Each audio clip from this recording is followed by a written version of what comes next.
Aujourd'hui, dans Voyons et Transformons, le podcast qui explore le spirituel, le prophétique et le pratique. Il a commencé à prophétiser pour moi. Il me disait quoi? Je vis en toi de l'alliance qui t'en doit 3 fois. Et le dernier mariage que tu vas faire, ça va t'amener jusqu'à la mort. Ça te poussera à la mort. Et un jour, en rentrant du travail, je dormais et j'ai commencé à vomir du sang. Moi, je me voyais, le souffle, ça s'est coupé et j'ai senti comme j'étais plus dans mon corps. D'un coup comme ça? D'un coup. Wow. D'un coup. Du coup, je commence à descendre dans un trou noir. À une vitesse que tu ne peux pas imaginer. C'était un peu l'envoûtement, les liens, quelque chose qui m'amenait un peu dans ces choses-là. Moi-même, j'étais ignorant. Oui. Donc, c'était l'esprit des morts qui me suivait. Mais Dieu me protégeait d'une manière ou d'autre. Moi, je ne rendais pas compte. N'hésitez pas à liker la vidéo si elle vous plaît. Et si vous êtes nouveau sur la chaîne, n'oubliez pas de vous abonner et d'activer la notification pour ne rater aucune de nos prochaines vidéos. Allez, on commence. Alors bonjour à tous, Joël M ici pour Vision et Transformation. Je vous remercie de venir sur cette chaîne et découvrir tout ce qui est spirituel, tout ce qui est pratique, prophétique. Et vous allez découvrir aujourd'hui dans le témoignage de notre frère bienvenu, vraiment comment il a cheminé avec le Seigneur et les hauts faits de Dieu de sa vie. C'est tout l'intérêt pour vous de suivre jusqu'au bout. Et bien sûr, il est aussi actif sur la chaîne, il va voir vos commentaires, il a sa propre chaîne qui pourra aussi présenter comment il en est arrivé là aussi à faire sa chaîne. C'est tout un témoignage, restez jusqu'au bout, allons-y. Bonjour frère, bienvenue. Bienvenue à la chaîne Vision et Transformation, podcast Voyons et Transformons, où nous nous intéressons à tout ce qui est spirituel, tout ce qui est pratique, comment aussi on peut aider les gens à vivre la vie avec le Saint-Esprit, avec le Seigneur Jésus-Christ, et toutes sortes d'informations utiles dans les temps dans lesquels nous sommes. Bienvenue. Shalom, shalom, frère Joël. Je suis vraiment très heureux de vous avoir aujourd'hui, de participer à cette grande vision que vous avez, à cette chaîne, Vision et Transformation. Et vous recevez la vision et vous transformez aussi des gens spirituellement. Ça, j'aime beaucoup. Je bénis le Seigneur pour ces moments. Nous devons d'abord rendre grâce à Dieu parce que c'est lui qui a permis ce jour. Et lui dire Absolument. merci pendant ces moments, pendant juste quelques secondes, lui rendre grâce. Prions au nom de Jésus. Amen. Père éternel des armées, tu es le maître des temps et des circonstances. C'est toi qui connaissais les jours, tu connaissais les moments, tu connaissais aussi l'heure. Nous voulons nous effacer, que seul ton nom soit élevé pendant ces moments. Ce que je veux parler, ça vient de toi. C'est un témoignage que vous m'avez fait voir, vivre sur cette terre et tu as permis qu'aujourd'hui, que nous puissions parler de ça. Que ce témoignage édifie des gens, ça transforme aussi des gens qui sont dans les Seigneurs, peut-être ils sont ignorants. À travers ces petits messages, ces temps que nous allons partager ensemble, ça soit quelque chose de très éducatif à travers la spiritualité, parce que nous devons dire de vérité pour aider des gens à comprendre qu'est-ce que Dieu fait dans nos vies. Bénis ces moments et que le Saint-Esprit nous guide dans les noms puissants de Jésus-Christ. Disons merci Seigneur Jésus. Amen. Amen. Alors, Mm. frère, bienvenue. On a bien compris que vous êtes aux États-Unis, hein, dans nos communications. Vous êtes dans quel état et dans quelle ville, si vous le voulez, si vous voulez le présenter, et quel est votre parcours dans le Seigneur, et même au-delà, si vous avez envie, ce que vous voulez nous présenter. Bon, je bénis Dieu parce que nous venons tous de loin. Quelqu'un qui vient dans le Seigneur, il a toujours un parcours. Si vous voulez un peu partager mon expérience, ça fait plusieurs années que j'ai connu Christ. J'étais encore trop jeune. Je suis né dans une famille à laquelle on était à 4. Nous sommes restés à 2. J'ai de sœurs, de cousines, des nièces, mais biologiquement, nous sommes restés à 2. J'ai une petite sœur. Et tous les 2 là qui sont morts miraculeusement. C'est quelque chose qui m'a donné beaucoup de choc, mais Dieu nous a fortifiés. J'avais un grand frère qui était aussi un serviteur de Dieu. Il est mort empoisonné. dans l'œuvre de Dieu. Ça fait plusieurs années. Là, j'étais encore au début, j'ai commencé l'université à l'ISTA parce que j'étudie à l'ISTA. J'ai fait l'électromécanique à Kinshasa. Je suis ingénieur en électromécanique. Mon parcours, je travaille un peu dans les domaines techniques. J'étais consultant, les entreprises de communication au Congo. Je ne peux pas faire la publicité. J'ai travaillé un peu plus longtemps là-bas. Pendant 10 ans, dans la province du Bas-Congo, j'étais comme technicien là-bas. Et j'ai vécu des choses aussi qui m'ont ramené aujourd'hui vraiment, vraiment dans les seigneurs. De mon enfance, j'étais jeune, qui aimait Dieu, une famille chrétienne. Mon père aussi, il est pasteur. Il est actuellement pasteur chez l'église de Bethel. Vous connaissez depuis que le papa est décédé, comment ça se comporte l'église de Bethel. Bon, je ne vais pas aller dans les détails, mais il est serviteur de Dieu, il est actif, mais il a maintenant 83 ans, mon père. Il a déjà vieilli, il travaille dans le service de l'État, vous connaissez, jusqu'à aujourd'hui, il n'a pas encore eu la passion Mhm. parce qu'il est encore fort. Bon, on attend. Bon, vous connaissez la situation dans notre pays, mais il va bien. Je bénis le Seigneur parce qu'il est fort, il m'encourage beaucoup à ce que je fais. Je ne l'ai pas suivi comme pasteur, mais chacun a sa mission. Tout à fait. Voilà. Bon, les gens le disent que quand le papa est pasteur, l'enfant est obligé de devenir pasteur. Moi, c'était par miracle que je suis devenu serviteur de Dieu. Voilà. Très bien. De ma jeunesse, moi, j'ai prié. Mon père nous a menés dans le Cadéco à l'époque. Le KDC, Cadéco à l'époque. On partait en prier en famille à l'époque. Et quand on a grandi, le papa a eu un peu de difficulté. On a mouvé, on a quitté là où on était. On habitait à l'époque à Savobo jusqu'à arriver au niveau de Massina parce que la situation ne marchait pas. Il y avait des crises. Mais Dieu est bon. J'ai une de mes grandes sœurs, une de mes cousines, qui m'a pris en charge avec son mari. Il a dit qu'on va te prendre en charge comme il y avait des difficultés dans la famille. Et mon père, jusqu'à ce qu'il est arrivé à Maluku, c'est là où l'État l'a envoyé pour travailler là-bas. Voilà, on m'a pris en charge. J'ai commencé mes études jusqu'à ce que j'ai fini. Bon, avant que je commence les études, comment ça a commencé les choses? À l'époque, avec ma soeur, on habitait ma campagne. On était Kulungongo, Kulungongo et puis ma campagne. Des fois, je partais à la borne de l'Upen. Mais quand on était à Massina, on avait ouvert une église, la première extension de l'église de la borne. C'était Arche, chez le pasteur Sembeloé, qui était mon premier père spirituel, qui m'a baptisé. J'étais encore trop jeune, moins de 15 ans. J'ai été Wow. baptisé. Oui. J'ai été chantre à l'église, servant à l'église. Je jouais au tam-tam, j'ai joué à la trompette. Nous étions de premiers fidèles de l'église de l'extension de la bonne arche, l'alliance de Massina, Petro-Congo. À l'époque, on était encore dans des briques, on s'asseyait dans des briques. Et aujourd'hui, c'est une grande église. Vous connaissez le pasteur Sembeloya ou Israël Sembeloya. Si vous tapez là sur l'Internet, vous allez le voir, c'est un grand pasteur. Ce sont des visionnaires qui D'accord. sont restés avec l'église de la Borne.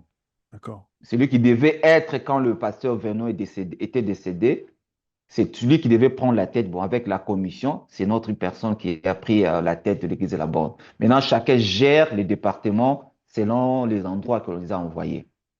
Voilà un peu. Bon, plus tard, je suis allé étudier à Maluku. C'est là où j'ai fait mes études secondaires avant d'aller à l'université. Et quand j'ai fini, je suis rentré. Avant que je commence l'université, il y a quelque chose qui s'est passé. Il y avait un pasteur qui venait chez nous. Jusqu'à aujourd'hui, je le cherche, je n'arrive pas à le joindre.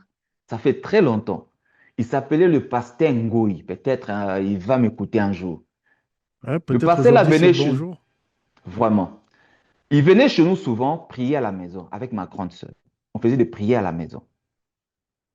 Il y a des fois quand il venait, si il y a des fois notre papa, qui était mon beau-frère, qui m'a pris en charge, je l'appelle toujours papa jusqu'à aujourd'hui, il est toujours là. Euh, il y a des fois, il n'aimait pas les gens qui venaient à la maison pour prier. Il y a des fois, quand il vient, moi, je prends le véhicule de la maison, je l'accompagne sans qu'il sache. Bon, tellement je le marquais beaucoup. Un jour, on a fini la prière, il est venu m'appeler. On était aux escaliers, on descendait. Il m'a dit, Dieu m'a montré beaucoup de choses sur toi. Bon, à l'époque, là, bon, nous prions, mais un pas dedans, un pas dehors. C'est la jeunesse, hein? Un pas dedans, un pas dehors. C'était normal. Pour moi, je vivais comme ça.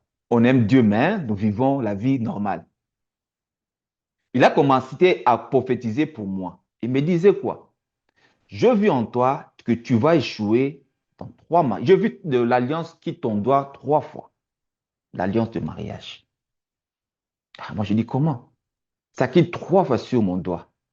Et le dernier mariage que tu vas faire, ça va t'amener jusqu'à la mort. Ça te poussera à la mort.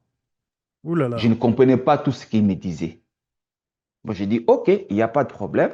Bon, j'ai pris ça comme ça, une vision.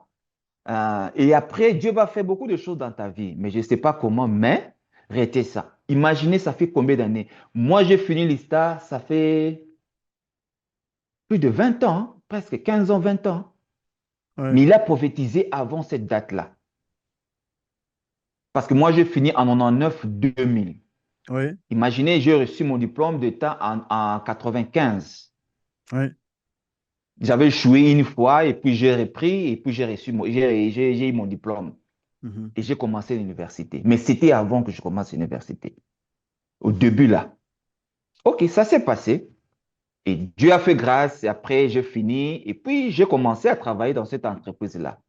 J'étais commencé comme consultant et après on m'a envoyé dans la province du Bas-Congo pour travailler. J'étais toujours dans l'église là-bas quand je suis arrivé à Mbanzangungu. J'ai trouvé encore l'extension de l'église de la Borne là-bas. C'est le révérend, le pasteur, je peux même citer son nom, le pasteur Lufika. Il est à Mbanzangungu. C'est lui le responsable de l'église de la Borne de Mbanzangungu jusqu'à aujourd'hui. C'est un papa qui m'a vraiment bien reçu. C'est un parcours vraiment que je ne laissais pas vraiment l'église de la Borne parce que c'est la fondation. Et là-bas aussi, j'ai servi Dieu dans les groupes des grands jeunes et tout ça et tout ça. Et j'ai connu une relation à partir de là. Et quand j'ai commencé cette vie-là, ça ne marchait pas toujours. Et par rapport à ça, un jour, je travaillais. Je suis rentré parce que nous, on travaille dans le réseau, dans le brousse et tout ça, aller voir des antennes, des groupes électrogènes. J'étais responsable, chargé à entretenir des groupes dans les sites de la télécommunication qui étaient là-bas dans la province. Donc, tous les bas congolais jusqu'à Louosi. Je traversais même, jusque même Matad, quand il y a des interventions, des techniciens qui ont des difficultés, je partais quand même les soutenir à partir de là. Donc, j'étais vraiment tout le temps en mouvement. Mais à l'époque, on m'accompagnait par le véhicule qui était permanent là-bas. À un moment donné, comme j'avais beaucoup de courses à faire, on m'a acheté une moto. J'ai commencé à utiliser la moto. Imaginez faire des 120 kilomètres par la moto, dans la brousse, sous la pluie. J'ai vécu des choses horribles dans le chemin. Et je me rappelais un jour, je suis allé dépanner à Louosi.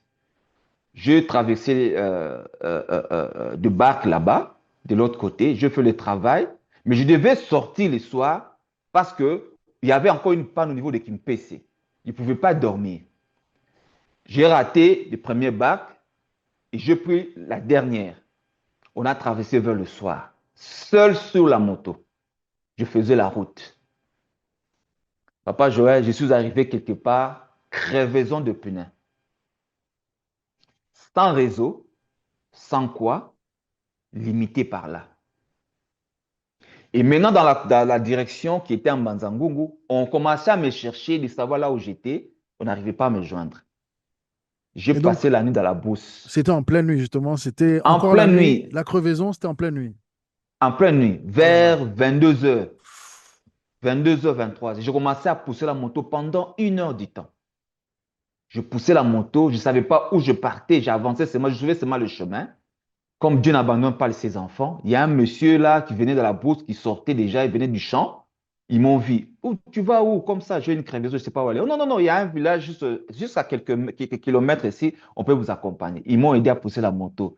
C'est là où j'ai passé la nuit. Alors qu'au boulot, on me cherchait, il n'y avait pas de connexion.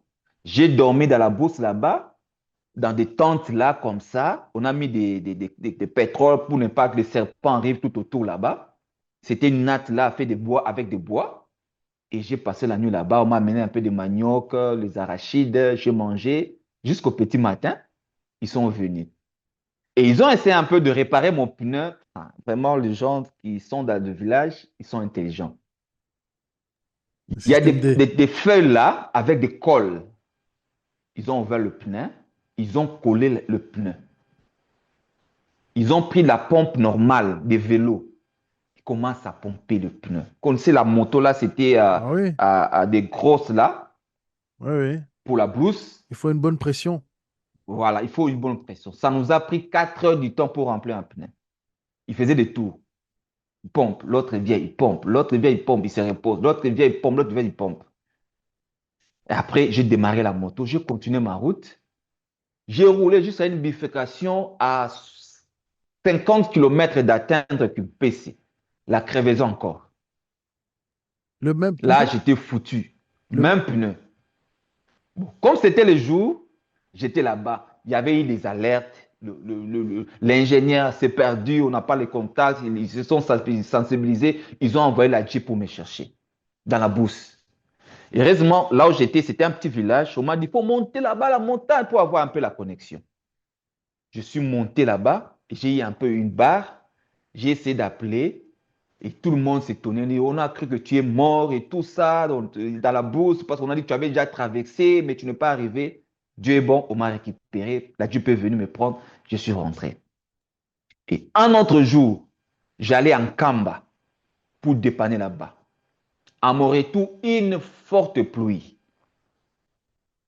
Et quand je venais, après le dépannage, je rentrais le soir, je suis arrivé dans quelque part là-bas, à 20 km d'arriver à Mbanzangungu. Il y a eu des camions qui sont embourbés là-bas. Il n'y avait pas de passage de gauche à droite. Bon, comme moi j'avais la moto, je me dis, je vais me débrouiller tout autour là pour sortir et avancer. Ouais. Pas Joël, j'ai avancé et je suis glissé dans un ravin. Il y avait de l'eau. Moi et la moto dedans, perdu, Complètement sous l'eau? complètement sous l'eau. Oh, c'est pas des petits ravins alors. Ce n'était pas des petits ravins. C'était juste une flaque d'eau. Les gens ne savaient pas. Oui. Et c'était un grand trou. Waouh. S'il n'y avait pas les gens des camions là-bas, c'était fini pour moi. Je commençais à tapoter là-bas. Les gens sont plongés. Ils m'ont tiré. Ils ont envoyé la corde. On a attaché la moto. On a tiré la moto. La moto complètement. Je ne pouvais plus sortir de là. Il y avait de l'eau qui s'est entrée dans le moteur. Et voilà l'histoire. C'est le jour à laquelle la compagnie a décidé de ne plus me donner la moto. Et après, Dieu est bon, la compagnie m'a acheté une Jeep, une nouvelle Jeep, pour commencer à faire un travail. Et Dieu est bon, j'ai commencé à utiliser le véhicule seul pour aller maintenant dépanner. Je suis devenu maintenant indépendant. Et un jour, en rentrant du travail, j'ai dormi et j'ai commencé à vomir du sang. La nuit. Toute la nuit. Et j'étais seul. J'ai appelé un technicien qui était mon assistant. Je l'ai appelé. Viens, c'était vers 3 heures du matin, 4 heures. Viens m'accompagner parce que je ne me sens pas bien. Amène-moi à l'hôpital. Des bulles du sang. Il me Mais dit non, chef, c'était tout d'un coup, il y a tout pas d'un eu, coup, donc il n'y avait pas de douleur quand tu allais dormir. pas de douleur, pas la Waouh. maladie. Eh ben, Je commençais à vomir du sang. Il a dit, oh non, chef, comme il est 4 heures, à patienter un peu, j'arrive. Il a attendu un peu qu'il y ait un peu de soleil. Là, à 5 heures là, il avait peur de marcher la nuit seul. Il est arrivé pour me dépanner. Parce que moi, je n'arrivais pas à conduire le véhicule. oui, oui. Nous sommes arrivés à Kinshasa, directement à la direction. Non, non, non, avec ton état là. Donc, chaque fois quand je vais faire ça, c'était le sang. Imaginez de Mbanzangoum jusqu'au centre-ville, c'est 1h50 minutes, presque 1h45 minutes, en vomissant du sang. Directement, on m'a mené à Ngalé Masseine à Kitambo magasin, en urgence. Je suis arrivé là-bas, l'état de diagnostiqué, tout ça, le médecin commençait à regarder. Ils m'ont dit combien de temps. Moi, j'ai dit depuis 4 heures du matin. Ils ont dit non. Quelqu'un qui vomit du sang pendant 1 heure du temps, il doit carrément mourir. Toi, de 4 heures jusqu'à 8 heures, tu es toujours vivant. Donc, c'était tellement quelque chose, même le médecin n'arrivait même pas à expliquer. Il a dit, OK, on va faire des examens, tout ça, tout ça. On m'a interné pour faire les examens, contrôler et tout ça.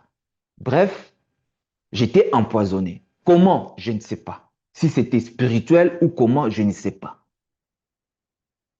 Ça commençait même à m'affecter un peu dans les Et vous poumons. étiez seul à tomber malade. Il n'y avait pas, par exemple, des collègues qui sont tombés malades ou des... Personne, C'est pas la bouffe de la cantine. même pas parce que je préparais seul, bon, on mangeait avec les Oui, amis et tout ça, comme ça, de quelque part, on part dans un petit bar, comme j'étais oui. un peu dedans, Hmm, pas dehors, je prends un petit verre et tout ça, donc je ne prenais pas vraiment trop d'alcool, même un petit verre et tout ça, mhm, à l'époque. hmm. On m'a interné. J'avais un ami, il est toujours là, et puis un jour, il est vivant, c'est quelqu'un qui témoigne aussi quand je parle de ma vie, il connaît l'histoire parce que c'est lui qui était le garde malade pour moi. C'est un ami que j'aime bien, c'est le frère Tino, il était avec moi. Il a dit, mon frère, je ne vais pas t'abandonner, tu es mon ami, moi-même je vais être le garde malade pour toi. J'avais fait 2 jours là-bas, à l'hôpital. Et une nuit, je dormais, je commençais à sentir ma respiration, ça s'est coupé. Comme j'étais dans une chambre privée, j'ai dit à mon ami, va m'acheter du coca ou du Fanta pour que je puisse. Je ne sens pas bien, j'ai envie de boire quelque chose de frais. Il a dit, OK, je descends. Frère Joël, moi, je me voyais, le souffle, ça s'est coupé et j'ai senti comme j'étais plus dans mon corps. D'un coup comme Je me ça. suis- D'un D'un coup. coup, Waouh. d'un coup, et je Hmm. suis parti. Et là où je me voyais, mon esprit était conscient. J'étais conscient là où j'étais. Du coup, je commence à descendre dans un trou noir Mhm. à une vitesse que tu ne peux pas imaginer dans la profondeur. Oui, oui. C'est là où je commence un peu à analyser. Je me dis, on me dit, si quelqu'un, je ne sais pas si je suis vivant ou je suis mort. Ouais. Si quelqu'un meurt, on voit l'âme monte au ciel. J'ai Hmm. commencé à me poser des questions. Pourquoi moi je descendais au fin fond?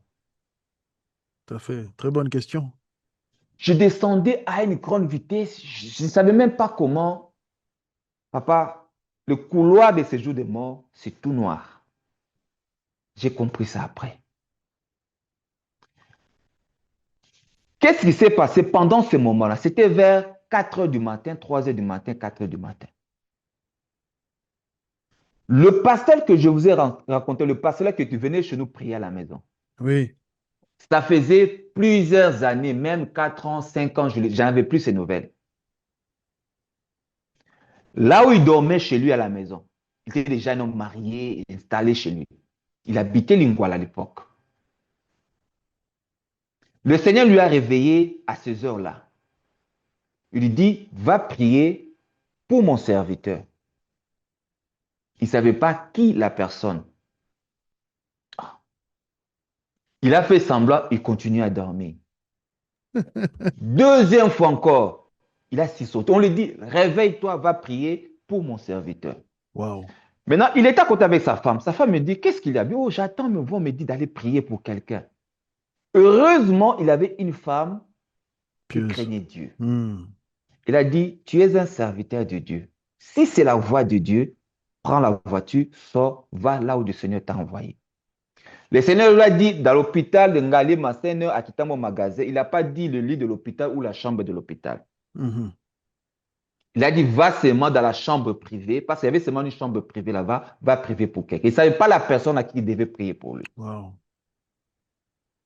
Il s'est réveillé. Il a dit, OK, je vais aller à 4 heures du matin. Il avait une voiture, il a démarré son véhicule. Il a remarqué l'aiguille est en rouge. Il n'avait pas de carburant. Il a dit, oh, mais en entrant, j'avais mis du carburant. Moi, je ne roule jamais en rouge. Il a démarré son véhicule. Il est sorti, comme il était non loin de Kabamba, il a dit, je vais à la station mettre du carburant. En arrivant à la station, là, c'est ce qu'il m'a raconté après. Oui. En arrivant à la station, il mettait le carburant, les réservoirs sointaient. Le pompier a dit, ah papa, le véhicule que tu amènes ici, le carburant, ton réservoir est trouvé. Il a dit, non, non, c'est un véhicule que je viens d'acheter. Je n'ai jamais eu ces problèmes. Il y a là, sans que notre ville dit, tu es en train de traîner, mon serviteur va mourir.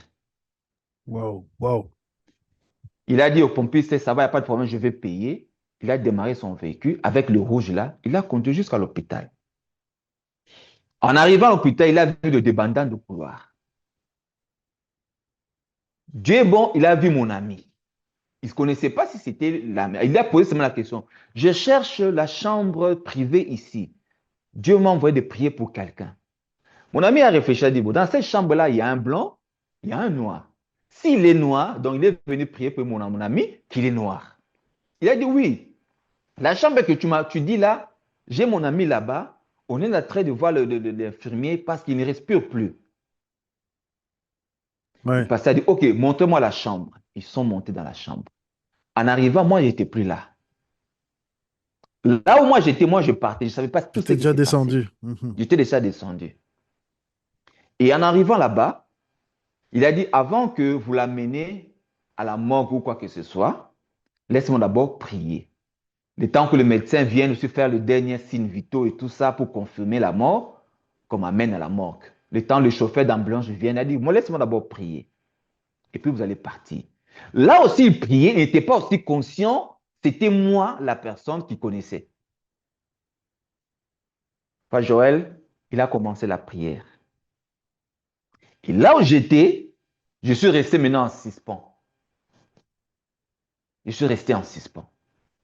J'ai attendu une voix qui m'appelle, bienvenue, bienvenue, monte. Je suis resté en suspens. Donc, Je vis tu n'étais pas, désolé d'interrompre, tu étais encore dans le couloir en train de descendre ou bien tu étais déjà arrivé à un certain niveau avant qu'on te dise de monter? en train de descendre. Ok, wow. Je suis resté en suspens. D'accord, ok, ok. Et je vis une forte lumière que je n'ai jamais vue au-dessus de moi. Je vis seulement une main qui brillait à un niveau que vous ne pouvez pas imaginer. Il me faisait comme ça, bienvenue, monte. Alors, j'espère que vous êtes en train d'apprécier cet entretien, ce podcast. Si vous appréciez, mettez le petit pouce, mais aussi abonnez-vous pour soutenir la chaîne afin que beaucoup plus de personnes puissent aussi le visionner et être édifiées comme vous. Allez, que Dieu vous bénisse. Continuons. Et j'ai commencé à monter. Je n'arrivais même pas à regarder la lumière, j'ai fermé mes yeux. Tellement c'était fort, je n'arrivais pas à regarder. J'ai commencé à monter directement dans mon corps. Je suis rentré. J'ai senti bien, je commence à écouter dans des petites voix là. Les gens criaient, ouais, yeah, ouais, yeah, merci, merci Seigneur, tout ça. Moi, je ne comprenais pas. J'ai ouvert les yeux. Je vis des gens devant moi, des infirmiers, un homme là devant moi et mon ami à côté. Bon, je ne reconnaissais d'abord personne. Oui, D'abord un. Je tendais seulement de me prier la question, tu me connais, tu me connais. Moi, je le regardais comme si je rêvais. C'est-à-dire, nous avons maintenant réclamé son esprit. Il est rentré, mais son esprit n'est pas encore en place.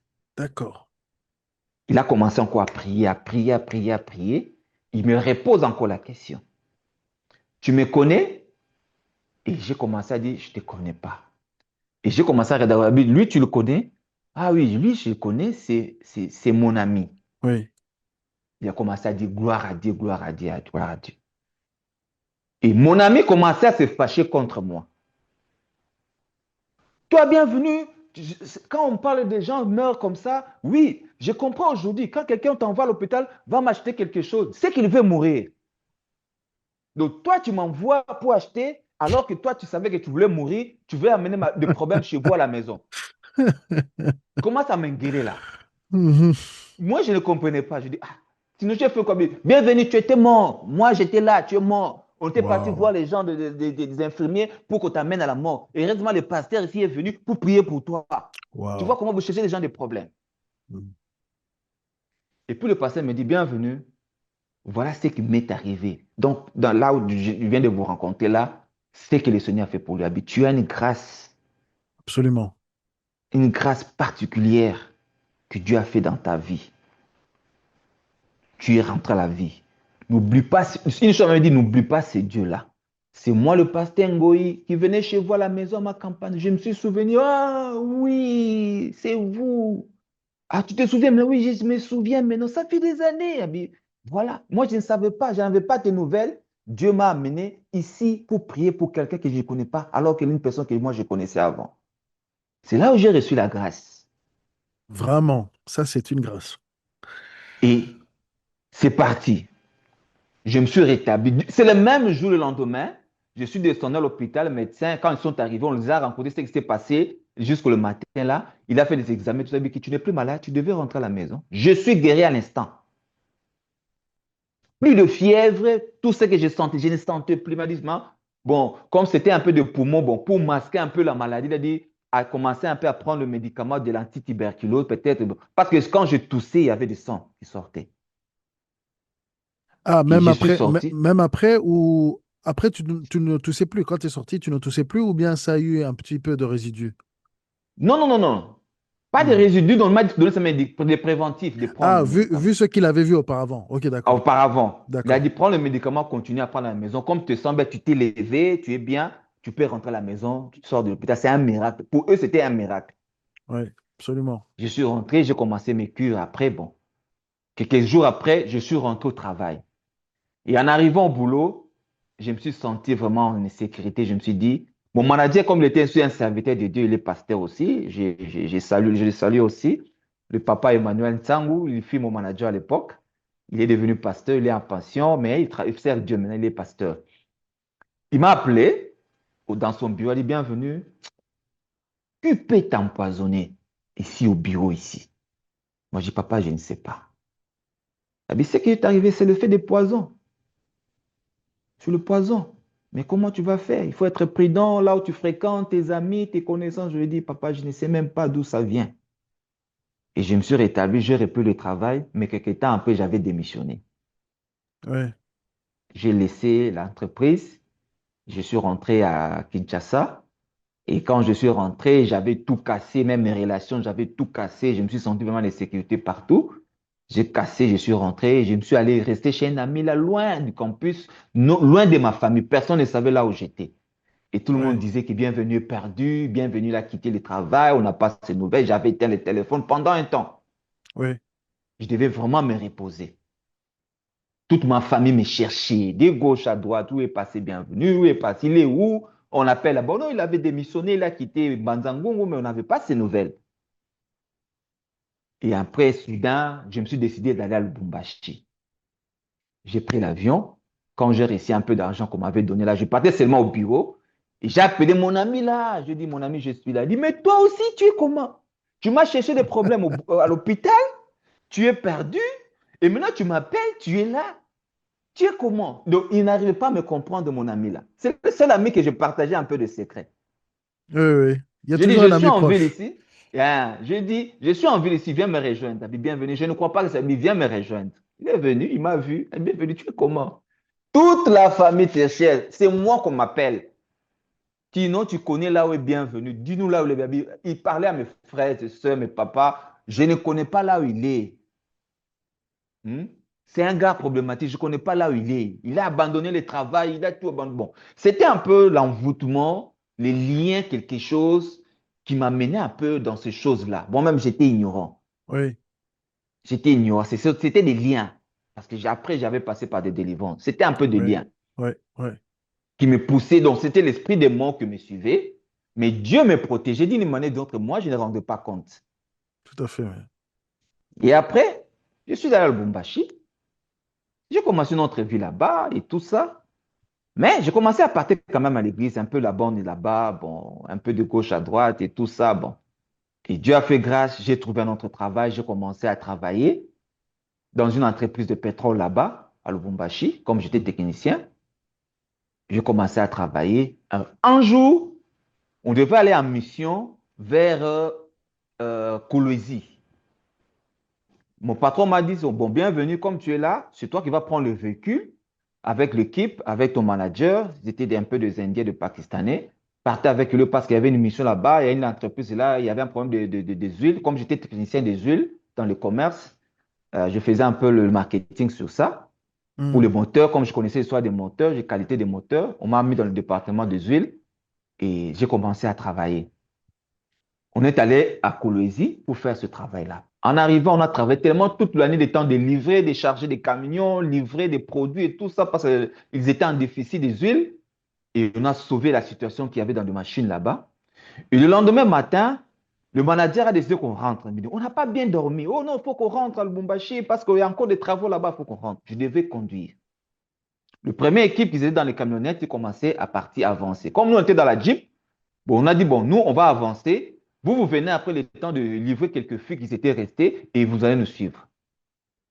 Papa Joël, en route, en venant, à 5 kilomètres à quittant Cologie, c'était dans un village. Je me suis croisé avec un minibus qui dépassait une autre bande qui avançait vers nous. Et en se croisant, je n'avais pas le choix. Fallait Si dévier. je dis je vais à droite, c'est le ravin, on va faire le tonneau. Si je fonce, on allait se croiser face à face. J'ai commencé à réduire, à freiner pour éviter l'accident. Mais le chauffeur, là, quand il venait, au lieu d'arrêter, lui, il a accéléré pour dépasser au milieu. Et son derrière nous a tapé dans le devant. Oh là Papa, on a là. fait une chute jusqu'au niveau du caniveau. On devait traverser l'autre côté. Le caniveau nous a bloqués. Un accident, je te dis, il y a eu des morts dans le minibus là. Moi, la Jeep devant, déclassée juste à mon côté. Mon manager qui était derrière, un autre travailleur qui était derrière là, il s'est cassé le pied parce que son pied était coincé en dessous du chaise. Ah oui, oui. Moi qui roulais, la ceinture m'a bloqué. Mon manager qui était à côté s'est cassé des clavicules, coincé dans le caniveau. Mais moi, je suis sorti sain et sauf. Alors que les dégâts, c'était de mon côté du chauffeur. Ouais.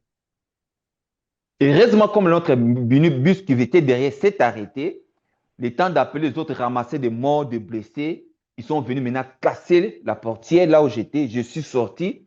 J'ai eu seulement une égratignure au genou. Mais tous les gens que j'étais avec, les cassés, le bras, le pied et tout ça. Un autre miracle. On nous a amenés à l'hôpital.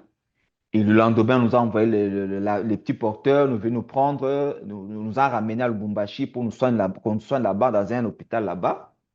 Et moi, j'avais fait seulement 2 jours d'observation. Ils ont fait la radio, j'avais rien. Et je suis sorti. Et le véhicule, on a mis ça à miser dans la compagnie pour Ah, témoigner que la seule personne qui est sortie intacte, c'est ces messieurs ici. Ils n'étaient pas morts. On me posait la question si j'avais des fétiches. direct. Moi, j'ai dit, j'ai.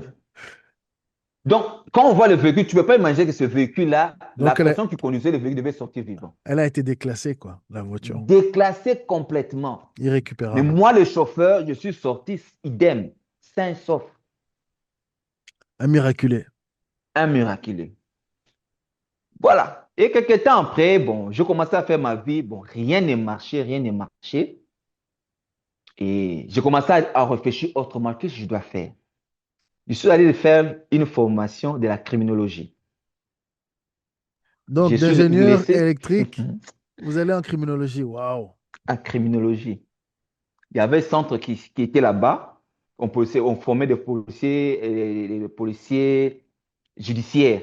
Police judiciaire, il y a un truc fort de la criminologie comme ça. Je me suis inscrit. J'avais un cousin de moi qui était là-bas, il était un officier. Il m'a dit, bien, mais fais ça bien. Il y avait une ordonnance que Kabila avait signée, c'était en 96 ou 95 comme ça, 95.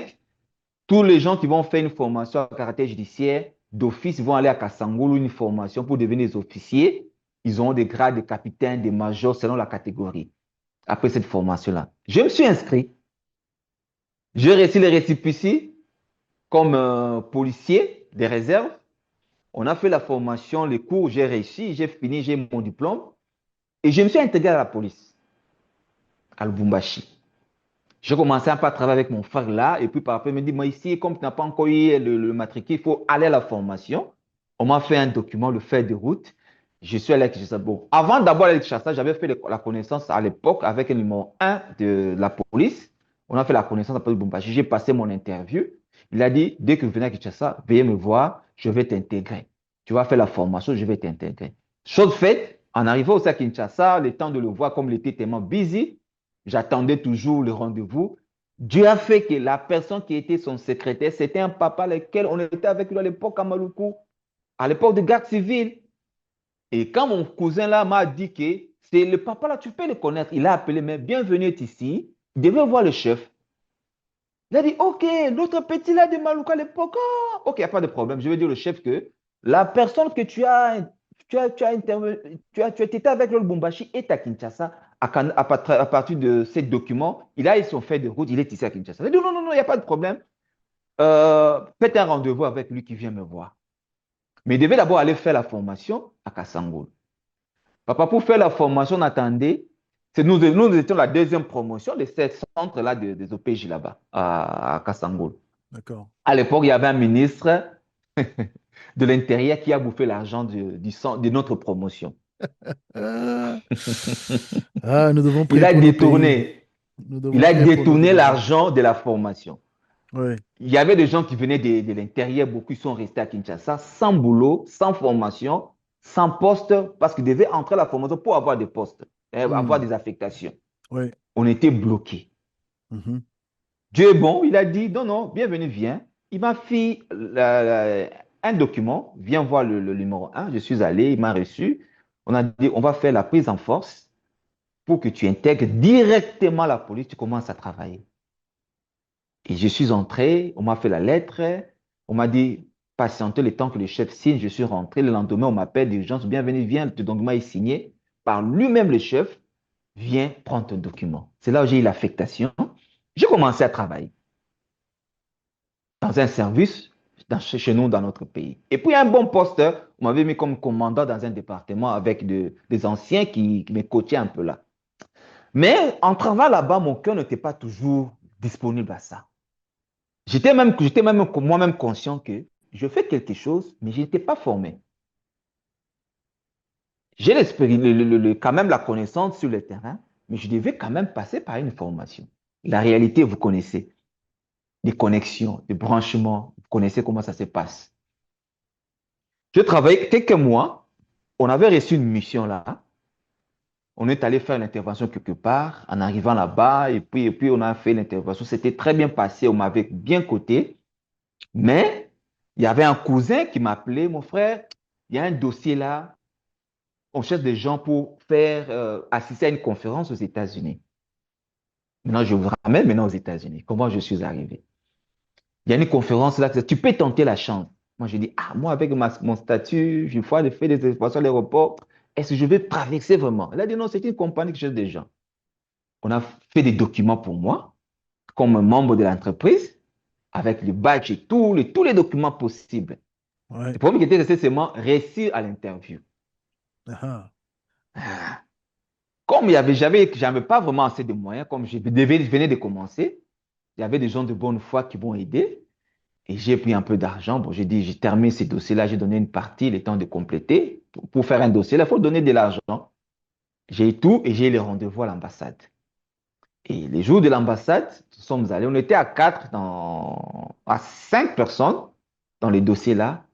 Et en arrivant là-bas, on n'avait retenu que deux. J'étais parmi les deux, sur 5 personnes. Mon interview était comment? On me pose la question, monsieur, vous voulez aller aux États-Unis pour faire quoi? Moi, j'ai dit, bon, c'était une conférence, ça parle sur le saving, comment aider les gens à réserver un peu l'argent. Vous connaissez chez nous, dans notre pays, nous, on n'a pas cette culture-là de garder l'argent dans des banques.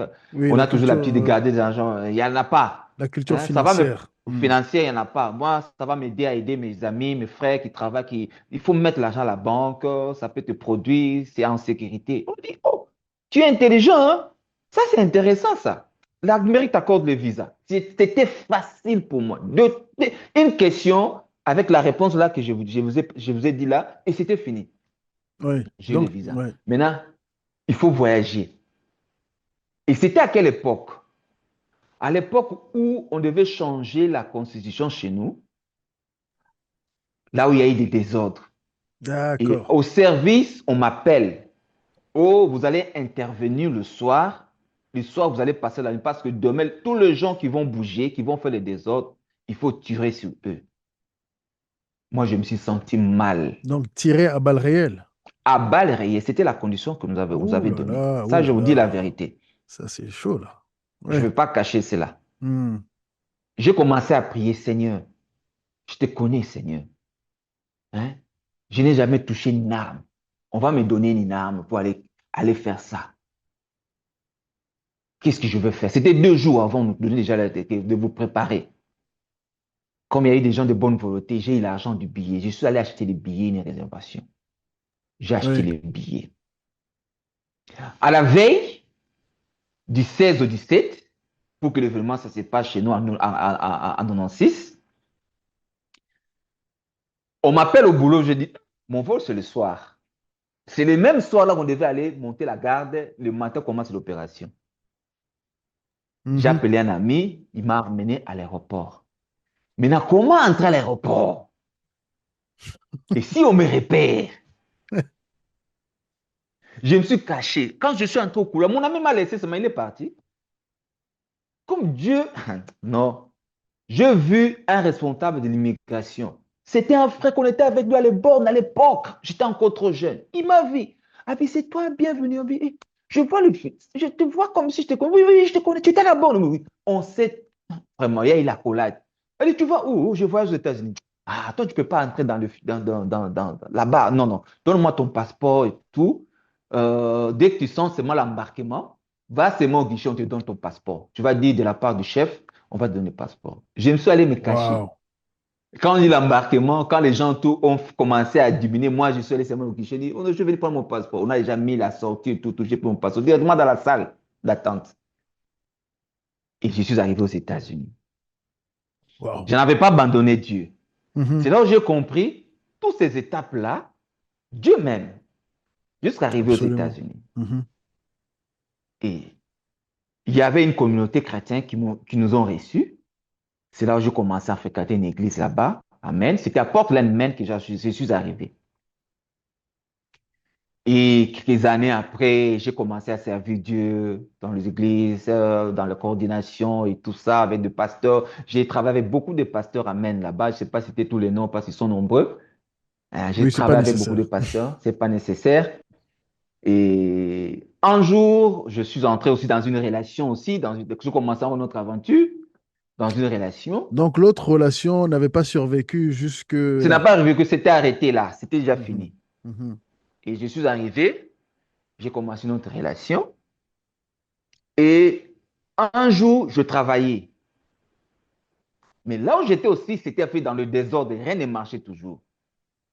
Je ne comprenais pas ce qui s'est passé dans ma vie. Tu peux Un jour, je préciser, dormais. tu peux préciser quand tu dis dans le désordre, parce que tu parles plutôt de la vie privée, parce que visiblement, tu trouvais du travail. Quand tu cherchais, tu arrivais à trouver du travail. Pour certains, ça, c'est déjà de l'ordre. Mais là, tu parles d'un point de vue spirituel, c'est ça?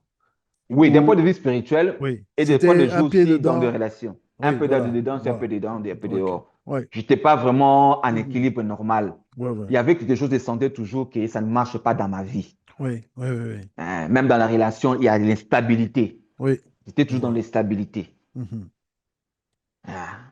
Après, je suis allé au travail. À un moment donné, je commençais à vomir encore du sang pour la deuxième, en plein Oula, travail. oula. Ah. Je dis, bon, j'ai fait d'abord, j'ai toussé un peu, j'ai vu du sang sortir. Je dis, oh, comment? Je ne suis pas malade. C'est venu encore comme si je vais vomir. Pas le même phénomène qui était au Congo. Oui. Ça m'est arrivé encore ici aux États-Unis. Petite question. Directement, oui.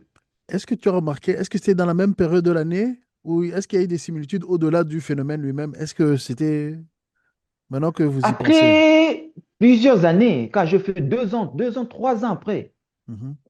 ce phénomène est arrivé. 2 ans, 3 ans après, ce phénomène m'est arrivé. D'accord. On m'a dit de rentrer à la maison. On ne veut pas appeler pour moi l'ambulance, ça devait coûter la compagnie cher. On m'a dit de rentrer à la maison. Je suis allé directement à l'hôpital. En arrivant à l'hôpital, directement, on m'a arrêté. C'était la période avant la Covid. Oui, oui, oui, oui, je vois. Avant la Covid. J'ai commencé à faire la fièvre à l'instant même. J'étais à l'urgence. Toujours le sang sortait de moi. On m'a mis dans un, dans une chambrette, dans une chambre là, donc dans un lieu là, enfermé. Tous les gens qui entraient, ils étaient un peu comme des astronautes. Ils avaient peur de moi, j'étais comme un monstre. Oui, les hazmat suits, donc ils étaient complètement couverts.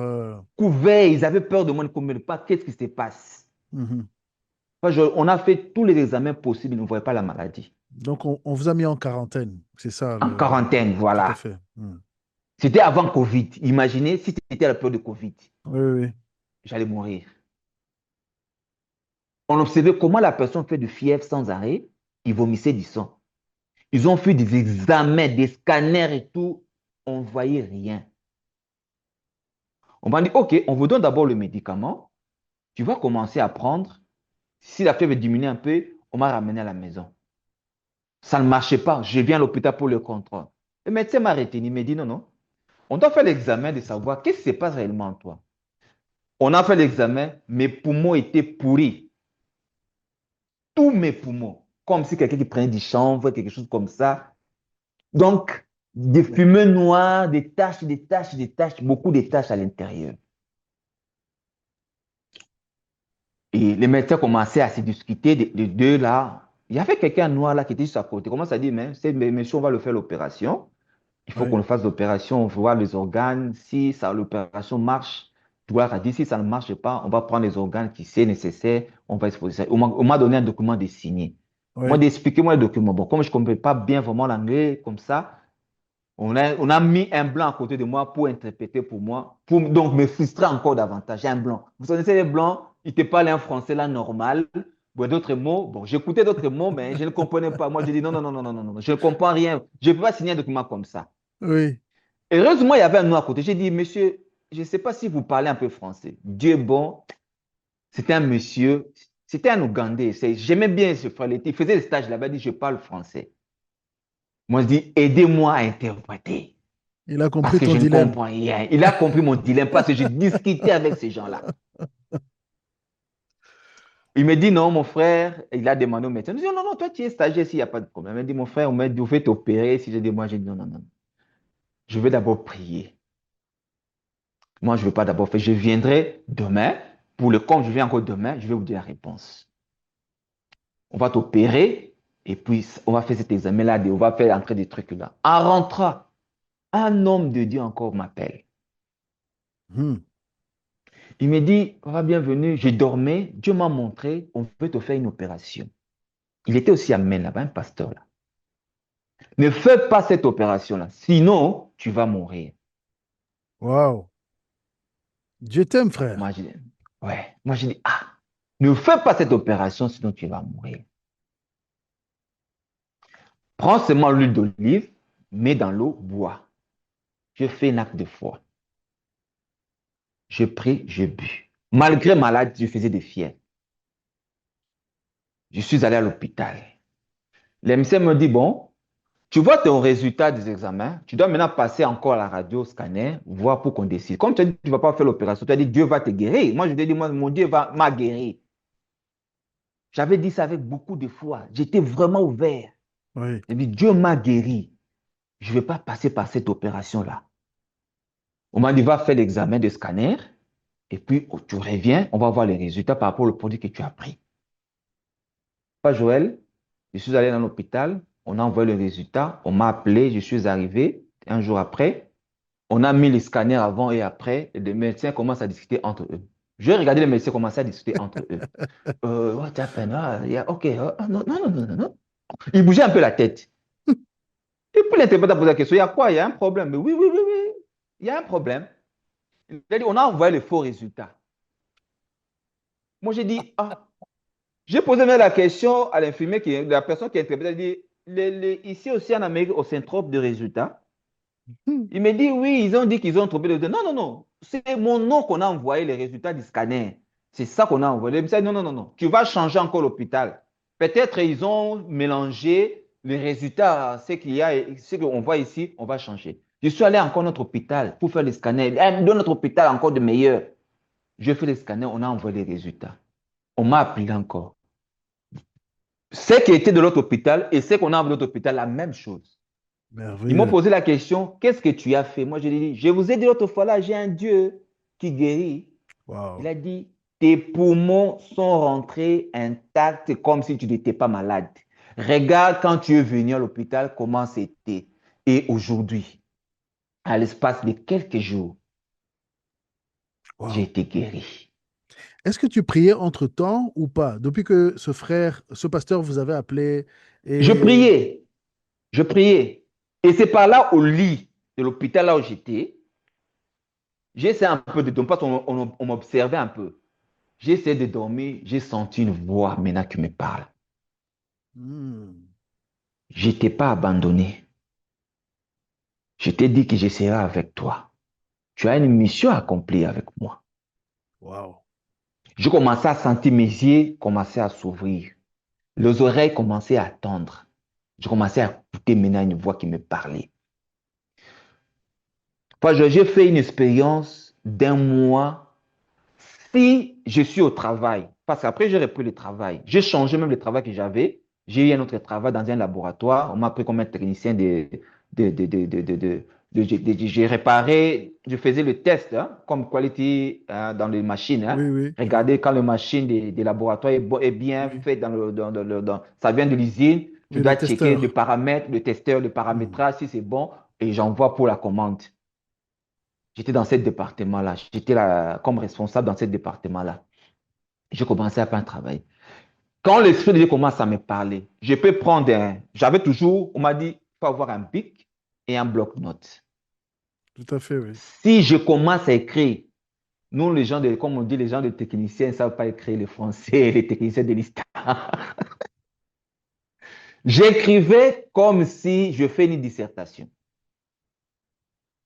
Je commençais à développer les instructions. Tout ce que j'attendais, j'écrivais. Je vais regarder, j'écris 5, 4, 5, 6 pages en Waouh, quelques waouh, waouh, minutes. waouh.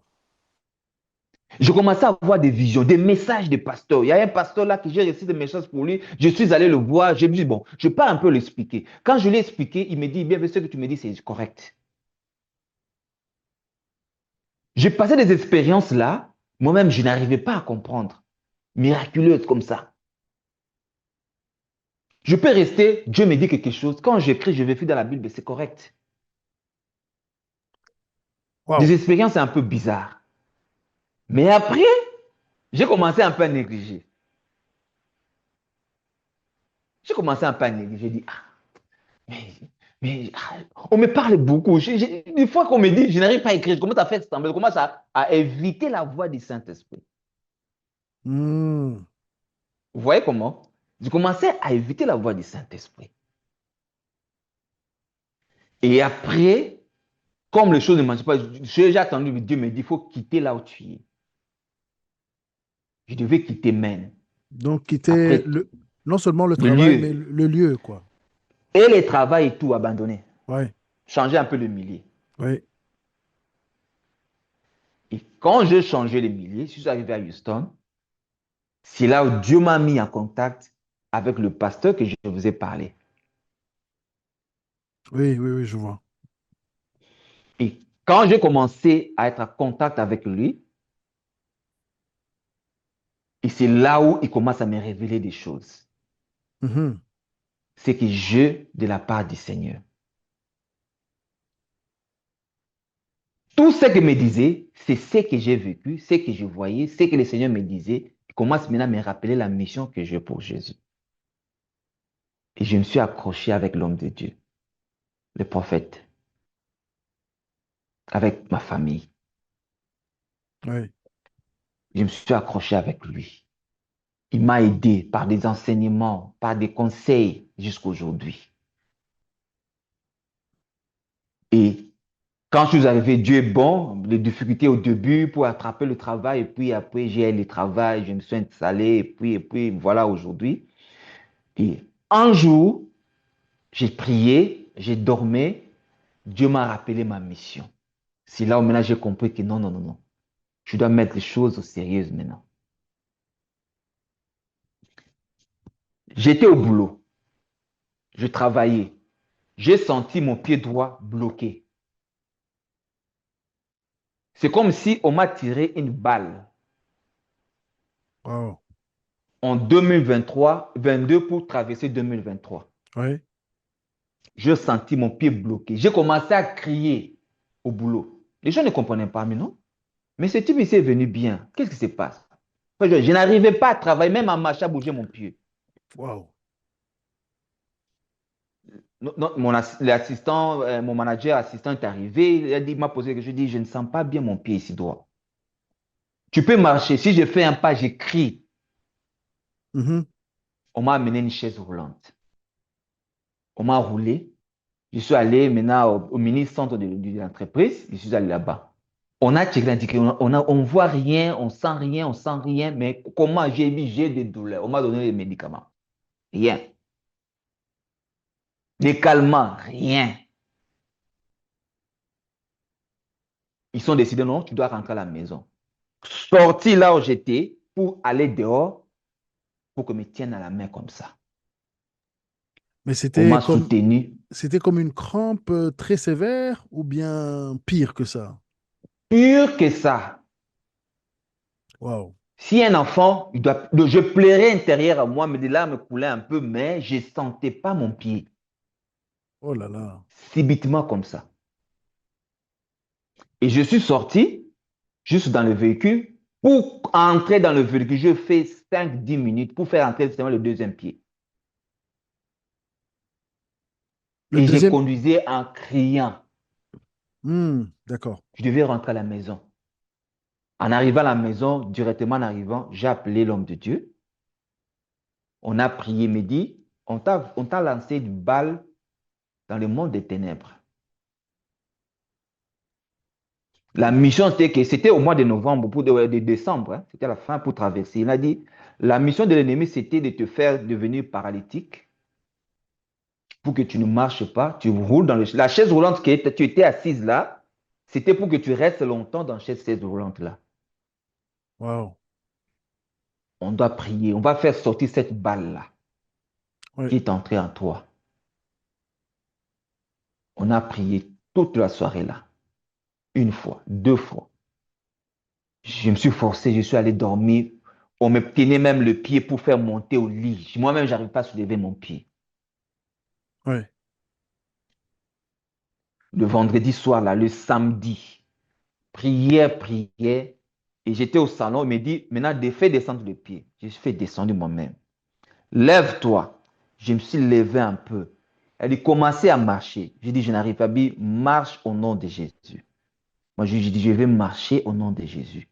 Je fais un premier pas. Un deuxième pas, j'ai crié. Un troisième pas, ma voix commençait à baisser. Quatrième pas, je me commence à sentir un peu essoufflé. Un peu ça va. Cinquième pas, j'ai marché. Et la douleur était partie? Et parti. Wow. Complètement. Et le dimanche, je suis allé à l'église, là où je partais bon, des fois souvent à l'église, je suis allé prier là-bas. Et c'est ce jour-là, je devais modérer dans cette assemblée-là. Il y avait une sœur qu'on travaillait avec lui. Elle m'a vu le vendredi. Comment on m'a ramené. Quand je témoignais à la chair, je disais aux gens, Dieu a fait un miracle. J'avais eu un problème dans le monde de ténèbres, on m'avait lancé une balle et c'est sorti, je marche aujourd'hui. La sœur s'est levée dans l'église et dit, je suis témoin. Il dit au pasteur, Oui. pasteur, j'ai vu ce monsieur-là, papa bienvenu là, comment on l'a mis sur la chaise roulante, il criait. C'est un miracle de le voir devant ici, il s'est tenu debout, il danse, il saute. Alors qu'il y a 2 jours passés, je ne marchais pas. Est-ce que, une petite parenthèse, parce que Hmm. finalement, ça ressemble à tellement d'histoires où subitement quelqu'un tombe malade et il va voir les docteurs. On va sûrement lui donner une analyse, un rapport, et puis il va accepter le rapport des médecins. Et finalement, qu'est-ce qui se passe? Les gens vont prendre les médicaments ou bien même deviennent Hmm. handicapés sans le savoir. Hmm. Donc, est-ce, qu'est-ce que vous avez à dire aux gens parfois qui commencent à vivre des douleurs et qui acceptent trop facilement l'analyse ou bien le rapport médicale ou bien la science moderne, parce que nous vivons dans Mhm. le temps de la science moderne Ouais, ouais. qui se dit connaître tout, mais parfois c'est des attaques spirituelles. Ouais, ouais. En fait, Joël, vous savez, nous sommes ici sur cette terre, ça ne nous appartient pas. Mhm, L'ennemi est là, surtout si vous avez quelque chose de Dieu, vous serez toujours menacé. mhm. Un vrai chrétien qui ne traverse pas les difficultés, il doit se poser des questions. Oui, Est-ce que je suis dans le Seigneur ou je ne suis pas dans le Seigneur? d'accord. Oui, Parce que Dieu même a dit dans sa parole, nous allons vivre donc des choses terribles, des tribulations, des attaques. oui, Il des nous demande de nous persécutions. Mhm, fortifier. mhm. Il y aura l'ennemi qui ne va pas nous abandonner. Il va toujours nous attaquer d'une manière ou d'une autre. Oui, Alors, si vous n'avez pas l'Esprit de Dieu en vous, vous n'allez pas comprendre réellement dans le monde invisible ce qui se passe. oui, Nous sommes dans la chair. oui, L'ennemi nous attaque dans la chair et spirituellement. tout à fait. Ou physiquement, il crée quelque chose. Mais si tu n'entres pas dans la profondeur, dans la prière, tu ne sauras pas d'où ça vient ce problème. Oui, Il faut d'abord se soumettre à Dieu, poser la question à Dieu si réellement ça vient de lui ou quelque chose qui est anormal. oui, Parce que Dieu peut permettre quelque chose qui peut t'arriver pour te pousser à reconnaître qu'il est Dieu. oui, Et c'est pour cela, c'est que moi je voyais, tellement je connaissais aussi Dieu, je commençais à voir ça spirituellement. oui, Et c'est ça qui m'a poussé à être en profondeur dans la prière pour savoir réellement ce qui se passe en moi. Avec toutes ces révélations que j'ai compris que les attaques qui nous arrivent, il ne faut pas dire seulement que ça vient, par exemple, un accident normal. Non, il faut se poser des questions. Est-ce que oui. c'est normal ou ce n'est pas normal? Il Il faut faut faire interroger Dieu. une Il faut analyse faire des spirituelle. analyses Oui, oui. spirituelles. Mhm, C'est là où tu comprendras, non, ce sont des attaques. oui, Tu commences à attaquer le point là. Tu commences à combattre ce point là jusqu'à ce tout que à tu fait. trouveras la solution. Mhm. Parce que si tu abandonnes, l'ennemi en profite. Tout à fait, oui. Tu deviens aussi paralytique sans le savoir, alors que c'était quelque chose qui est arrivé dans le monde des ténèbres Tout à fait, pour oui. te déstabiliser. C'est là où j'ai compris. Donc, vous avez témoigné à l'église, continuons de là. Oui, quand j'ai témoigné, et la sœur là a prouvé que oui, j'ai vu comment on l'amenait, on le faisait sortir de l'entreprise. Donc, après ça, quand je suis rentré, et c'est là où, la nuit, le Seigneur maintenant commence à me rappeler maintenant. J'avais une mission pour toi. Tu dois me servir. Il ne faut pas m'abandonner. Il faut continuer. Parce que j'ai quelque chose que je dois accomplir avec toi. Il m'a montré ma mission. C'était à 3 heures du matin. Il m'a donné même le passage et tout et tout. J'avais noté. Et à la même heure, j'ai appelé l'homme de Dieu. Voilà, je viens de recevoir ça et ça. Il dit, dis-moi ce que le Seigneur t'a dit. Je lui ai expliqué. Il dit, voilà ta mission. L'évangélisation, savoir gagner les âmes, rester fidèle avec Dieu, n'abandonne pas, que ce soit des difficultés, confie-toi à l'Éternel jusqu'à ce que tu vas atteindre l'objectif. Tout à fait. Et après, pour arriver maintenant à faire mes émissions. Un jour, je dormais. Le Seigneur commençait d'abord, avant d'abord que je rentre un peu en arrière, quand Dieu m'a révélé quand j'étais à l'hôpital, Oui, il m'a d'abord commencé à me dire que dans le livre des Deutéronomes, il me parle, il dit, vanité de vanité, tout est vanité. oui, C'était pour me prévenir que, bienvenue, ne suis pas les choses de ce monde. mhm, J'ai vécu au Congo, je travaillais dans des grandes entreprises, je gagnais de l'argent, je ne m'en sortais pas. Je faisais tout ce que je voulais, mais je n'ai rien gagné dans le monde. Ici en Amérique, tu peux gagner ta vie, tu peux avoir l'argent, tu peux avoir tout. Mais si tu n'as pas Dieu, tout est vanité. absolument. Mhm, Tu vas voir que la vie est bien, je travaille, je peux attraper une maison, je peux avoir un véhicule, j'ai un crédit, donc je vis bien, tu vas abandonner Dieu. Tu devais te passer par ces étapes-là pour voir que je suis toujours derrière toi. Soit tu meurs, soit tu te me sers. C'est là où wow. j'ai commencé à poser la question. Waouh! Donc moi là, je suis exposé à la mort. Donc si j'abandonne Dieu, c'est fini pour moi. Donc, si je reste avec Dieu, je vais vivre. Parce que j'ai une famille à nourrir, j'ai des enfants à nourrir. Aujourd'hui, si je ne suis pas là, les enfants seront abandonnés. Ouais. Et c'est là où j'ai vu la valeur du Seigneur. Et je n'ai pas arrêté. Et puis il me dit, tu vois la croix. On m'avait mis devant deux voleurs, des criminels. Il y a l'autre qui a accepté, qui reconnaît que, et ils sont de fautifs, ils méritent, mais celui qui est là, il ne mérite pas ça. Il est innocent. Pour faire cette confession-là, il a fait combien de minutes? Très Je pense rapide. que c'était même pas 1 minute, 2 minutes, hein, Mm. en disant c'est bon. Oui. Alors, pourquoi pas? Tu peux aussi parler de moi pendant 2 minutes. Mhm. J'avais commencé ma vidéo de 2 minutes. Oui, j'ai vu, oui. Les formats courts. J'avais une page avant que j'avais cassée parce qu'on avait piraté là, avant que j'entre dans cette page-là. Un autre YouTube que j'avais avant, je faisais des 2 minutes. Oui. Tellement c'était rapide, les gens commençaient à se dire, non, non, de 2 minutes là, nous ne sommes pas satisfaits. Les 2 minutes là, nous ne sommes pas satisfaits. Je devais commencer à faire le 5 minutes pour qu'il y ait bonne compréhension. Et comme je faisais ça chaque jour, les gens disaient, oui, oui, oui, ça nous édifie, ça nous aide, mais tu nous laisses un peu en suspens. Tu parles seulement 2 minutes, tu coupes. Pourquoi tu fais ça? Et moi, j'avais beaucoup de questions sur comment expliquer. C'est par rapport à ce message-là que j'avais de la part du Seigneur que je faisais ces choses-là. Non, non, non, non, non, non, va à 5 minutes. J'ai entré à la Mhm. prière, je lui ai dit, Seigneur, dans 5 minutes, tu pourras dire quelque chose. Mm. Et c'est là que j'ai commencé 5 minutes avec vous. Et ça, j'ai Merveilleux, commencé ouais. mes émissions de 5 minutes, édifier les gens pendant 5 minutes. Et j'ai posé la question à Dieu, mais comment je ferais pour arriver à voir les messages clés de 5 minutes? Il a dit, mon Oui. esprit est en toi. L'esprit de Dieu n'est pas l'esprit des désordres, l'esprit de l'ordre. Si je mets en toi des paroles de 5 minutes, tu vas faire 5 minutes et puis tu vas changer la vie de personnes, des gens. Oui.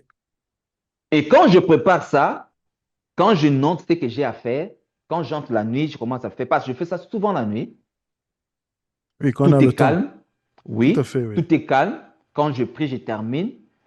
Je sens le sujet qui vient en moi. Les sujets ne forment pas. Je reçois les sujets. Mais je dois faire maintenant les recherches pour trouver un passage qui va correspondre au message. Oui. Ça, c'est maintenant le travail du Saint-Esprit. Mhm. Je demande au Saint-Esprit, qu'est-ce que je vais dire aux gens? Oui. Il me montre le passage, j'entre, je lis, je fais les recherches.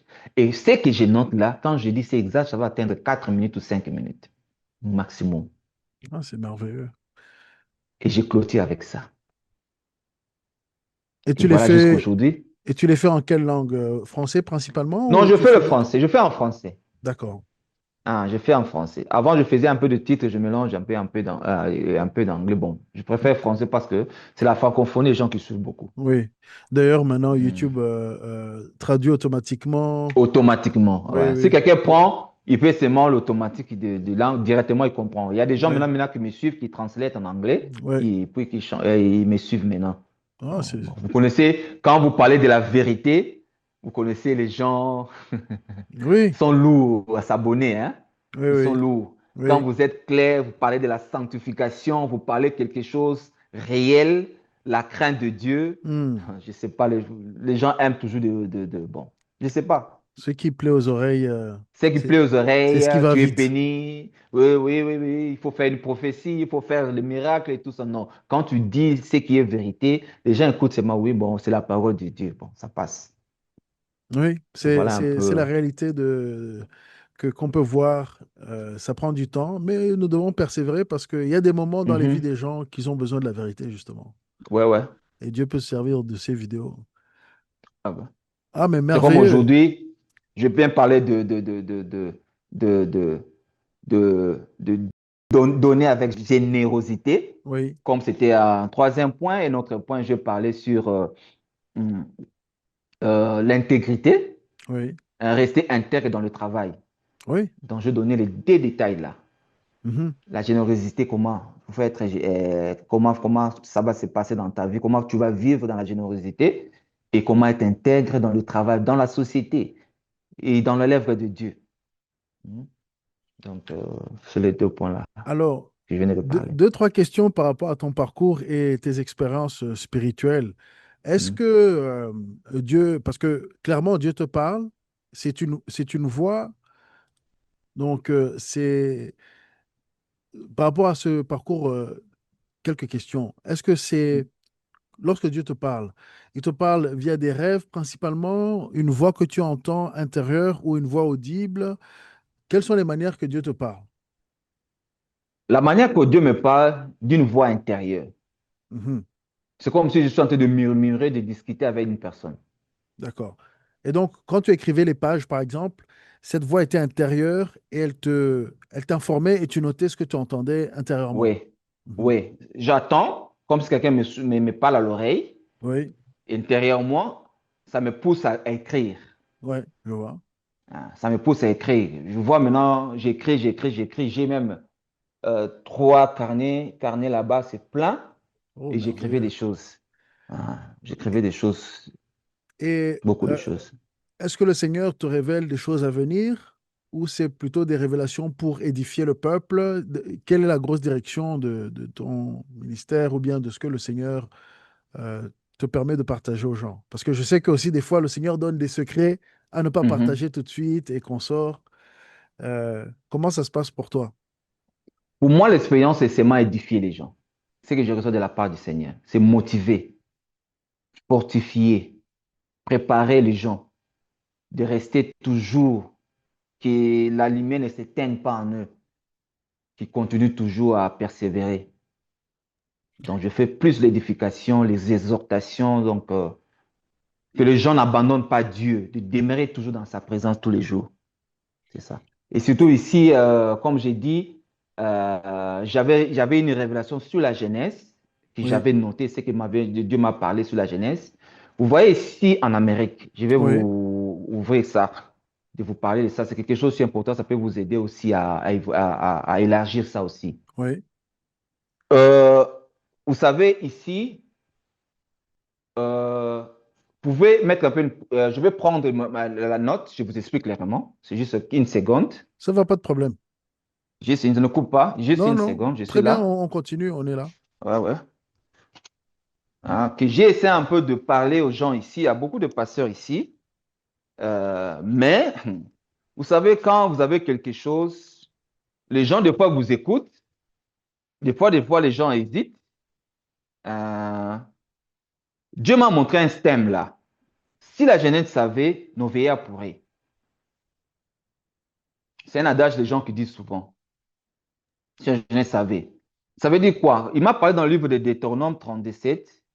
Ça veut dire, rappelle à ton souvenir les anciens jours. Passe en revue.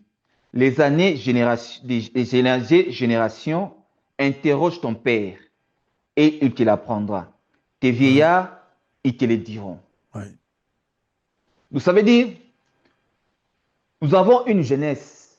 Nous sommes toujours des jeunes. Nous avons une vue du passé. Quand on fait le revue les années générationnelles avant, oui, il y a eu des histoires qui sont passées dans notre vie. Il y a absolument. beaucoup de jeunes qui ne réussissent pas aujourd'hui parce qu'ils ne se souviennent pas du passé, de leur passé. Ouais, Il voit qu'aujourd'hui, il ne veut pas changer des choses. Il ne veut pas ouais, changer des manières de vie. Et surtout les gens qui sont à l'extérieur du pays, ils croient qu'ils sont arrivés. Donc après, ici, c'est le ciel. Ils n'ont pas un autre endroit. Alors que nous vivons ici sur cette terre, nous sommes sur la terre. tout à fait, oui. Là où Dieu peut t'envoyer, il ne faut pas croire que tu es arrivé. Nous négligeons beaucoup de choses.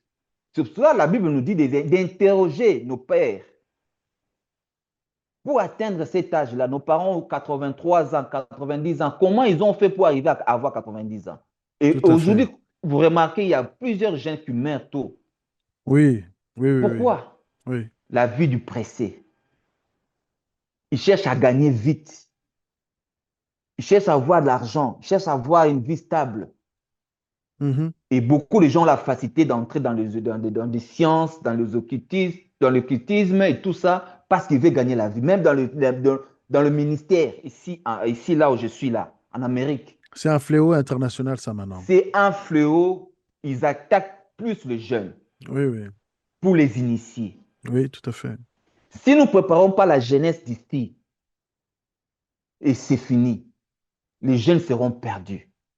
Je Ouais. parlais avec beaucoup de pasteurs par rapport à ça. Les gens n'arrivent pas à obéir à leurs parents. Les jeunes n'arrivent pas à obéir, même à leurs responsables de l'église. Parce qu'ils savent qu'on travaille ensemble. Il est mon pasteur, bon, c'est mon pasteur de l'église et tout. Ouais. Mais ils ne prennent pas les choses de Dieu au sérieux. Hmm. Ça complique. Ils Absolument. croient qu'il peut avoir un appartement, il peut avoir une copine, alors qu'ils voient la vie est normale. Ça peut même écourter la vie. De ne pas honorer nos parents, ça écourte la vie automatiquement. Quand Dieu avait dit dans le dernier jour, il va répandre son esprit sur la jeunesse, il faut être un jeune disposé pour recevoir Absolument. cet esprit-là. Ouais. Pourquoi les jeunes ne reçoivent pas le Saint-Esprit en eux? L'Esprit de Dieu n'habite pas en eux. À cause de ces choses de ce monde, l'envie, ils veulent gagner vite la vie. Ouais. Ils sont complètement perdus. Ils n'obéissent pas à leurs responsables, aux pasteurs, tout ça. On donne les instructions et ils ne respectent pas ça. Dieu te dit, oh, il faut jeûner tant de jours. Ils ne respectent même pas ça. Et ils prennent que, bon, je suis là, bon, je gêne ou je gêne pas, mais je vis. J'ai une bonne vie. Alors que ce sont des erreurs. Ouais. Ce sont des erreurs. Hmm. Ce sont des erreurs. Et donc, comme il y avait notre passage dans le titre 2,6, jeunes, la Bible me demande d'être des modèles. Les jeunes ne sont plus des modèles. Ouais. Oui, oui, oui. Nous ne sommes Timothée, plus des ouais. modèles. Et surtout par nos habillements.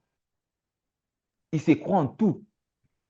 Par nos comportements, ils se croient en tout. Tout est permis. Il peut venir à l'église, un pantalon déchiré, c'est normal. Mais ils ne sont pas conscients que c'est la mode qui mondaine, elle vient de quelque part. Elle vient avec une idée en tête pour corrompre la jeunesse et même pas que la jeunesse. C'est ça. Hmm. C'est ça. Mhm. Alors, Pour côté avec ce passage-là, je vais ajouter oui, notre oui, oui, passage. allez-y, allez-y. En Psaume 71, 18, n'abandonne plus, n'abandonne pas au Dieu, même dans le blanche vieillesse, afin que j'annonce la force à la génération présente, ta puissance à la génération future. Absolument. Que Dieu ne nous abandonne pas, Oui, qu'on continue toujours à annoncer la bonne nouvelle. absolument. Nous allons atteindre cet âge-là. La vieillesse, là, nous allons atteindre. Quand nous sommes intègres dans l'œuvre de Dieu, quand nous marchons dans la crainte, quand nous pratiquons la justice, Dieu ne va pas nous abandonner.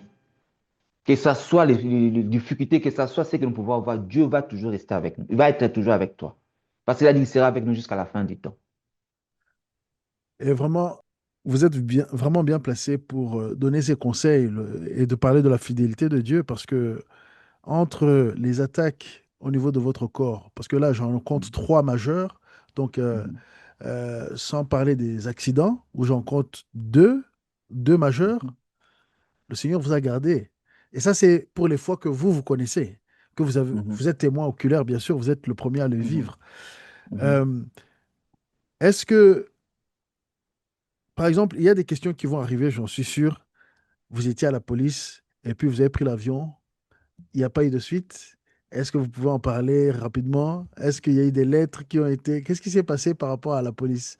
Vous avez dit au revoir et c'était fini? Comment ça s'est passé? Je n'avais même pas dit au revoir. Oui, non, le moment, oui, mais par la suite, est-ce qu'il y a eu... Comment ça s'est passé? Bon, quand j'ai pris l'avion, je suis arrivé. D'abord, je suis resté silencieux, pas de numéro, pendant au moins une année. D'accord. Personne ne savait que j'ai quitté le pays.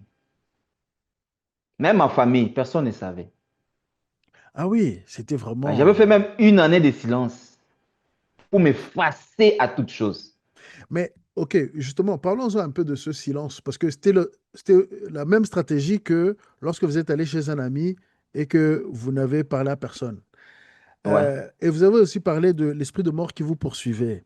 ouais. Euh, comment vous êtes arrivé à comprendre, primo, que c'était l'esprit de mort, et puis aussi comment vous êtes arrivé à vous débarrasser de cette chasse sur votre vie.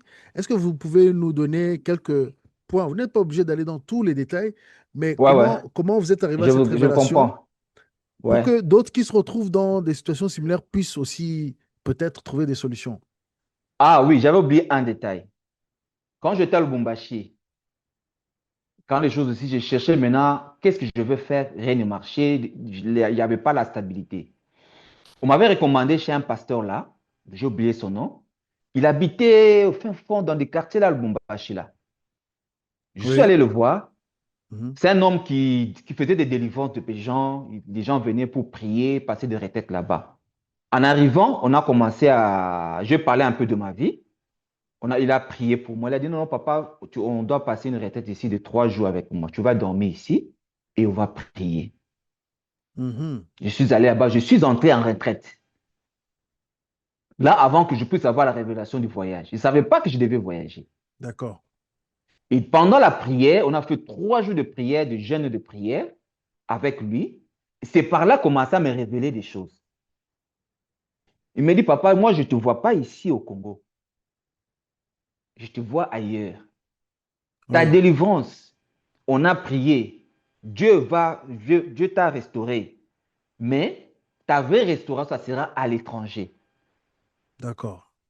Donc, ça veut dire, je dois quitter d'abord le milieu du Congo, le milieu que je vivais, que je dois être loin, pour que je vois la grandeur de Dieu. J'ai compris ça, après que je devais quitter pour voir la main de Dieu. Oui. Parfois, c'est nécessaire. Voilà. Hmm. Et quand on a prié après, bon, je suis rentré à Kinshasa, j'ai commencé à travailler. Il y a un autre pasteur encore qui m'a parlé de ça. Je ne te vois pas ici au Congo. C'est comme si c'était arrivé à 2 personnes. C'était deuxième révélation. Oui, tout Jusqu'à à ce que le fait. soir de voyage est arrivé. L'esprit de mort, par rapport au premier témoignage du pasteur, quand il priait pour moi chez nous à la maison, qui me disait qu'il y a un esprit de mort qui va me suivre. Donc, c'est par là où j'ai compris, un, j'ai raté la mort à Kinshasa, Oui. les accidents à l'hôpital. Là, j'étais complètement mort. Dieu m'a ramené à la vie. J'étais toujours ignorant. Je fais des choses dans votre... Vous voyez la main de Dieu. Vous connaissez ça? Attends, votre audio, continuez. Il y a eu un effet d'audio là. Quoi? Ça va maintenant? Ouais, là, c'est celui du téléphone. On peut continuer comme ça va aussi. OK. Oui. Et c'est là que j'ai commencé à analyser. Donc, chaque fois, quand il y a des choses arrivent, il faut rester silencieux, commencer à analyser, point par point. Là, je commence à voir point par point de comprendre, oui. Quand je vois à partir du Congo, le premier pasteur qui m'a raconté de ma vie, il m'avait d'abord dit une chose qui j'ai un grand point, je dois être clair sur ma vie de mariage. Il avait prophétisé pour moi, je veux échouer dans le 3 mariages. Ça, c'est un point Oui, que je ne cache pas. j'allais vous parler de ça parce que vous avez commencé par Voilà, cette prophétie de 3 mariages et je voulais savoir si voilà. c'était symbolique ou bien si ça s'est réellement passé. Et Effectivement, ça s'est réellement passé. waouh, Il a dit que tu vas échouer dans le 3 mariages. Et quand moi, je me dis Dieu, pourquoi on a dit que, tu as dit que dans la Bible, tu ne permets pas les divorces. oui, oui, oui, il déteste le Comment divorce. moi, je dois vivre cette expérience-là d'échouer dans le 3 mariages? Donc, et après, j'ai compris que je faisais le mariage selon ma propre volonté, Ah, ah, les sentiments. Si je mets en colère, je dis, ah, j'ai l'argent, je travaille, je peux avoir une femme que je veux. Tu vois maintenant mhm. l'orgueil là qui était en moi. Oui, oui, oui, oui. Hein? J'ai la facilité, j'ai le véhicule, j'ai ça, bon, je peux avoir une femme et tout ça. C'est pour ça que Oui, j'ai oui. échoué dans le premier, j'ai échoué dans le deuxième, j'ai échoué dans le troisième, ici aux États-Unis. Mhm. Et donc, finalement, c'est que tu n'as pas présenté cela au Seigneur en faisant cela. tu, tu avançais parce que tu rencontrais donc ces dames et vous enchaîniez dans le mariage. Mais est-ce que tu priais pas par rapport à ça? Parce que quand même, qu'est-ce qui s'est passé? Sans aller dans les détails, mais Oui. le, l'échec venait Mhm. du fait que c'était un moment où tu n'étais pas assez conscient de Dieu, c'est Ouais. ça? Je n'étais pas vraiment conscient. Mhm, J'ignorais la prophétie. mhm, Les messages arrivaient dans le troisième relation mhm. quand je suis tombé malade ici aux États-Unis. Ouais. Et j'ai commencé à voir aussi les messages des hommes de Dieu qui me disaient que là où tu y es, ce n'est pas ta relation. Ça, c'est des messages durs, des messages Dur, difficiles, difficiles à même à difficile à recevoir, gérer, difficile à comprendre, ouais, que je n'oserais même presque pas dire à quelqu'un. à dire à quelqu'un. Mais moi, j'ai le courage de le dire. Mhm, Je le dis, je ne cache pas. mhm, C'est après ça qu'il y aura la stabilité. Il m'avait dit, le dernier mariage que tu feras qui va t'amener à la stabilité, c'est ce qui voulait t'amener à la mort. C'est ça qui m'a voulu m'amener à la mort quand je vomissais du sang ici, en Amérique, que mes mhm. poumons étaient détruits. Oui. C'est là où tout a bafoué, dans le troisième là que j'ai dit, maintenant j'arrête tout. Mhm, Et quand après, j'ai commencé mes contacts avec le pasteur que je venais de vous parler, le prophète Aston, oui. et à partir de lui, il m'a commencé à m'encadrer. Oui. Et Je jusqu'à ce vois. que je vienne d'avoir maintenant une nouvelle stabilité. Tout à fait. Et aujourd'hui que je me sens maintenant à l'aise et je me sens bien à servir Dieu dans la tranquillité. Actuellement, vous êtes marié? Oui, je suis marié. OK. Ah. Donc là, ça sera jusqu'au bout. Là, jusqu'au bout. Gloire à Dieu, gloire à Dieu. Non, mais il faut le Là, dire jusqu'au et bout. il faut aussi encourager les gens Ouais, ouais, ouais, ouais. parce que parfois, je sais que l'idéal, c'est Mhm. de marier la bonne femme La bonne femme. du premier Ouais. coup et de servir le Seigneur fidèlement. Mais parfois, Fidèlement, ouais. nous vivons des choses par nos propres fautes. Nous vivons aussi des choses par des attaques spirituelles, Des effectivement. attaques spirituelles, voilà. Et parfois, la confusion vient s'installer dans nos vies pour amener Ouais. toutes sortes de difficultés que Ouais, vous-même, ouais. vous avez Je vécues. vous coupe pas, je voulais acheter un point. Oui. Vous savez, je suis né dans une famille de polygames. Ah, ah. Les Mais liens. alors, c'est ce C'était que... des liens. Très bien. Parce que j'allais en parler justement. J'allais poser la question. Est-ce que vous Voilà. sentez, ce qui vous est arrivé, c'est pas vraiment seulement de votre volonté. Vous êtes aussi Oui. issu de quelque part. De quelque part, Oui. Et ces ce sont liens... des liens-là Mhm. qui nous attaquaient. Oui, Je voulais vous ajouter un autre détail. oui, Dans notre famille, oui. il y avait un sort à laquelle on nous a témoigné par nos parents, nos sœurs, qui était lancé dans notre famille. Mhm. Chaque famille, il devait perdre l'aîné de la famille. Et vous êtes l'aîné. Moi, j'ai perdu mon aîné qui était un Ah oui, serviteur les de deux Dieu. premiers. Oui, c'est vrai, vous en avez Juste. parlé. Mhm. Il y a aussi le frère de mon père, il a perdu aussi l'aîné des garçons. Quand on parle l'aîné, l'aîné des garçons. Il était aussi un serviteur de Dieu. Avant, nous étions encore des petits, empoisonnés. Mon frère, empoisonné. Et moi, je suis resté comme dernier cible de garçon parmi, qui devait suivre le chemin. Je n'étais pas l'aîné, je suis resté même l'aîné parmi les autres. Oui, Mais Dieu m'a épargné à cela. Vous voyez là où nous en sommes maintenant. oui, oui, tout à fait. Toutes ces expériences-là, j'ai vécu par rapport à ce qui s'est passé et Dieu m'a fait sortir de là pour que je sois quelqu'un, une autre personne à part, Oui. selon sa mission. Et vous avez fait le coup de Joseph en Égypte. Voilà. Vraiment. Donc, Dieu m'a éloigné de tout ça pour que je devienne un témoignage Oui. de toute cette histoire-là.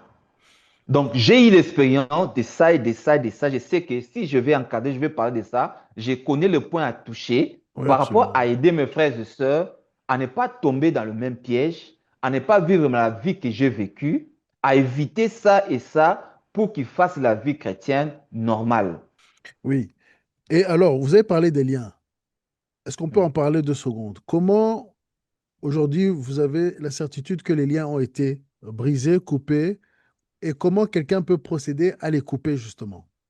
Les liens qui, bien sûr, nous amènent, quand on parle de liens, je vais expliquer pour les auditeurs, les téléspectateurs qui nous Mhm, suivent, sont des liens spirituels qui viennent d'actes que nos parents, nos ancêtres de sang ont pris, mhm. ont fait, ont ouvert la porte Ouais. et du coup, ça retombe sur nous. C'est Mhm, donc des héritages spirituels qui ne sont pas toujours mhm. positifs Ouais. parce qu'on peut avoir un héritage positif, mais aussi un héritage négatif. Et lorsque Mhm. ça n'a jamais été adressé, ça nous tombe dessus. C'est ce qui vous est arrivé finalement. Ouais. La vérité, la délivrance, ça commence d'abord à renoncer Mhm. pour être délivré. Oui, Il faut reconnaître d'abord ce qui est en toi, ce qu'on t'a dit en toi, commencer à renoncer cela. Ça, c'est un premier pas pour être délivré. oui, Si tu n'arrives pas à renoncer, à dire la vérité, c'est un blocage. oui, tout à fait. Quand tu es ouvert, tu dis ce que tu as vécu, ce que tu ressens, on va t'accompagner. Il faut entrer maintenant en profondeur, chercher la source, commencer à détruire la racine Oui, de cette malédiction-là qui vous arrive. Ce sont des malédictions. Et quand à partir de là, tu demandes, parce que de moi-même, je ne peux pas, je ne saurais pas. À travers le soutien, le prière de jeûne, l'accompagnement, les enseignements, les brisements, et je sens maintenant la libération. Parce que tu sens plus cette envie-là en toi. Tu ne penses même pas aux événements-là. oui, oui, oui, oui. Tu fais, tu ne plus te souvenir à cela. Ouais. Là, tu sens vraiment réellement, tu es libéré. Ça veut dire tout ce que tu vois, c'est comme si tu es aveuglé. Mhm. Tu fais une vie maintenant normale. Oui, Ça veut dire tu sens maintenant que oui, je suis maintenant libre. Quand tu es cet enfant, tu dois être vraiment libre. oui, Quand Christ vit en toi, l'Esprit de Dieu est en toi, tu dois être libre. oui, Tu ne vas plus avoir peur de quelque chose. Tu dois faire tous les efforts. Nous ne sommes pas parfaits, mais de dire la vérité, d'éviter toute chose qui va t'exposer et de faire des choses qui vont faire gloire à Dieu. absolument. Là, tu vas sentir que Dieu va t'accompagner dans tes difficultés là que tu as. Dieu va Oui, commencer à corriger cela pour être un homme intègre. absolument. Il faut que l'Esprit témoigne pour toi. Oui, Ton comportement, les œuvres, ce que tu fais, tes conduites, ta façon de vivre, ta façon de parler, ça doit avoir des signes. oui, Que les gens disent que oui, cet homme-là a changé. Quand je parle, je vais ajouter un point oui, concernant le témoignage. oui. Beaucoup de gens témoignent, Dieu m'a béni, j'ai Mhm. le véhicule, j'ai une maison, s'ils croient Oui. que c'est un témoignage. Mhm. Ce n'est pas mauvais Mhm. d'avoir tout ça. Mais qu'est-ce que réellement Dieu a fait dans ta vie? Oui, C'est ça le témoignage. tout à fait. Qu'est-ce que tu as vécu que Dieu change ta vie? Parce que Dieu nous dit, si quelqu'un est en Christ, est devenu une nouvelle créature. Absolument. Les choses anciennes sont passées, tout est devenu nouvelle. Qu'est-ce qui a renouvelé dans ta vie et que tu peux dire que depuis que je suis en Jésus, ma vie a changé? Oui. C'est ça le point, il faut témoigner. Mhm. La guérison, oui, Dieu guérit. La bénédiction, oui, Dieu bénit. Et ta vie, comment tu marches avec Jésus? Tout à Ta fait. ancienne vie et ta nouvelle vie, il y a une différence. Quelqu'un peut témoigner que oui, réellement la personne a changé. C'est ça le vrai témoignage. Absolument. J'étais sorcier et je ne suis plus sorcier. Mhm. J'ai volé, je ne vole plus. Oui, Je faisais l'impudicité, je ne le fais plus. oui, Je me masturbais, je ne me masturbe plus. oui, Je tombais dans l'adultère, je ne tombe plus dans l'adultère. absolument. C'est réellement que Dieu a changé ta vie. Oui, J'escroquais, je ne scroque plus. oui, absolument. Oui, C'est réellement Dieu t'a changé ta vie. oui, Maintenant, c'est la marche maintenant qui compte. tout à fait. Nous sommes faibles dans d'autres choses. Quand les gens disent l'esprit est disposé, la chair est faible, ils se trompent de fois. Mais il faut combattre ce qui est faible là, dans la chair. Hmm. Il faut combattre la chair. Absolument. Tous les jours. Il faut lutter sur ça tous les jours. Il faut t'examiner tous les jours. Ma journée d'aujourd'hui, comment je me suis marché avec Jésus. Là où j'ai failli, tu dois demander pardon à Dieu. Nous avons la grâce, n'exclut pas le pardon. Hmm. Nous avons la grâce, mais ça n'exclut pas le pardon. Il faut Absolument. confesser toutes choses qui te tombent dans le mal. Il faut confesser pour que tu sois Oui. libéré. Mhm. Ne crois pas que nous avons Jésus, nous avons reçu. Oui, toute personne qui a reçu Jésus-Christ, il est sauvé. Gloire à Dieu. Nous Oui. avons cette assurance en croyant en Jésus-Christ. Mais quelle est ta marche avec Jésus? Parce que tu Justement, peux perdre ça aussi. Les gens oublient que tu oui, peux perdre ça aussi. oui, oui, oui, oui, absolument. Parce que la Bible C'est... nous dit, toute âme souillée n'héritera pas le royaume des cieux. Mhm. Si ton âme l'est souillée, quelle que soit ta foi, tu n'hériteras pas. Oui, Chacun rendra compte. tout à fait. Nous allons passer nous tous au jugement. Tout Il y à a fait. ceux-là qui seront exemptés. Mais il y a ceux-là qui vont passer dans les jugements. Absolument. Nous allons rendre compte. C'est ça ce que nous avons. C'est ce que je voulais un peu compléter. Merci. Et merci de ces précisions, et des encouragements et même des avertissements. Je voulais revenir sur la partie, donc, comme vous l'avez dit, de vos 14 ans où vous avez fait cette prophétie des trois mariages, 14-15 ans, vous étiez très jeune, jusqu'au moment où vous devenez vraiment sérieux avec le Seigneur, là aux États-Unis. Euh, Vous étiez conscient du milieu chrétien. Vous, sûrement, vous y alliez à l'église aussi. Mm. Euh, qu'est-ce qui, qu'est-ce qui faisait que c'était léger pour vous? Est-ce que c'était par habitude, parce que dans la famille, vous allez tout le temps à l'église? Est-ce que vos parents étaient chrétiens ou pas? Pourquoi je pose cette question? C'est parce que beaucoup de gens vont à l'église Mhm. et ils pensent qu'en allant à l'église, tout est bon avec le Seigneur. Mhm. Mais visiblement, ce n'est pas tout le temps le cas. Ouais. Pour vous, comment vous pouvez expliquer aux gens la différence, justement, enfin, vous venez un peu de le faire, mais pourquoi je pose la question, c'est, OK, vous aviez même des prophètes autour de vous qui vous ont dit des choses. Qu'est-ce qui fait que, par exemple, vous avez été, que les avertissements ne vous ont pas provoqué peut-être à prier tout de suite, Mhm. à peut-être essayer même d'éviter que cela arrive? Est-ce que c'est les effets de la jeunesse, les amis, comment vous les expliquez? Moi, ce n'est pas par rapport, mes parents sont des chrétiens. Mhm. Hein. C'était d'abord la jeunesse. Oui, J'étais vraiment dans la vie active de la oui, jeunesse. oui. Je partais aussi dans des boîtes. Je prenais aussi de l'alcool. Mais je partais à l'église. Donc, vous aviez les deux vies. Les deux vies, ça, je ne cache pas. Hmm. J'avais même un nom qu'on m'avait surnommé à l'époque. Un, un surnom. Oui. On m'appelait même le maréchal. En référence, donc, en parallèle avec celui qui préside? Ouais, D'accord. vous comprenez? Oui. Donc, un homme de gens, il veut la vie, il veut de femmes, il faisait tout. Donc, c'était comme ça. Donc, D'accord. si on m'appelle tel endroit, je n'hésitais pas, je partais. Et vous voyez? Mais j'aimais Dieu. Le bien en moi parce que j'aimais Dieu. Oui. C'est spécial, Vous hein? voyez? Il faut, Ah, il faut j'aimais qu'on, Dieu. il faut qu'on explique aux gens parce que Ah, parfois on pourrait penser, OK, on aime Dieu, ça veut dire maintenant on est saint. Pas du tout. On peut hmm, être, on peut se retrouver à être dans les choses de Dieu, mais pas appartenir à Dieu. ouais, ouais. Et Et c'est l'avantage, et c'est très dangereux mhm, aussi. c'est très dangereux. L'avantage, il y a deux, je peux dire peut-être deux catégories. Il y a ceux-là que Dieu a choisi, il y a Oui. ceux-là que Dieu a appelés. Hmm. Vous voyez? Mhm. Comme Dieu dit, j'ai été choisi de le sein du ventre de votre mère. Oui. Il y a des hommes de Dieu que Dieu déjà choisi. Dès sa naissance, Dieu sait que la personne va le servir.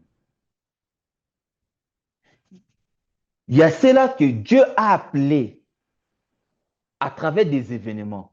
Il a dit, mais non, maintenant, cette fois-ci, tu vas me servir. Il t'a appelé maintenant Oui. dans le boîte, Oui. tu étais musicien, Dieu Mm. t'appelle maintenant à le servir. Mm. Troisième catégorie, il y a ceux-là qui deviennent Oui. par rapport. Mon père est pasteur, moi je dois devenir pasteur. Oui. Oui. Oui. Il y a la crise, je deviens pasteur. Il part dans des formations, dans des cours bibliques, des Oui. instituts, pour Oui. devenir. Mais il Oui. n'est pas appelé. Oui. Oui. Oui. Il n'était pas aussi choisi. Oui. Jésus a choisi. Il y avait beaucoup de gens. Il savait que j'aurais à avoir autant de disciples et je sais là où les tirer. Tout à fait. Dieu peut te tirer dans la bourse. Dieu peut te tirer. Tu étais un homme impudique. Il te Mhm. fait sortir de là pour te transformer. Oui. Il met en toi une vision pour les servir. Et moi, aujourd'hui, j'ai compris que Dieu m'a choisi. Comment il m'a choisi?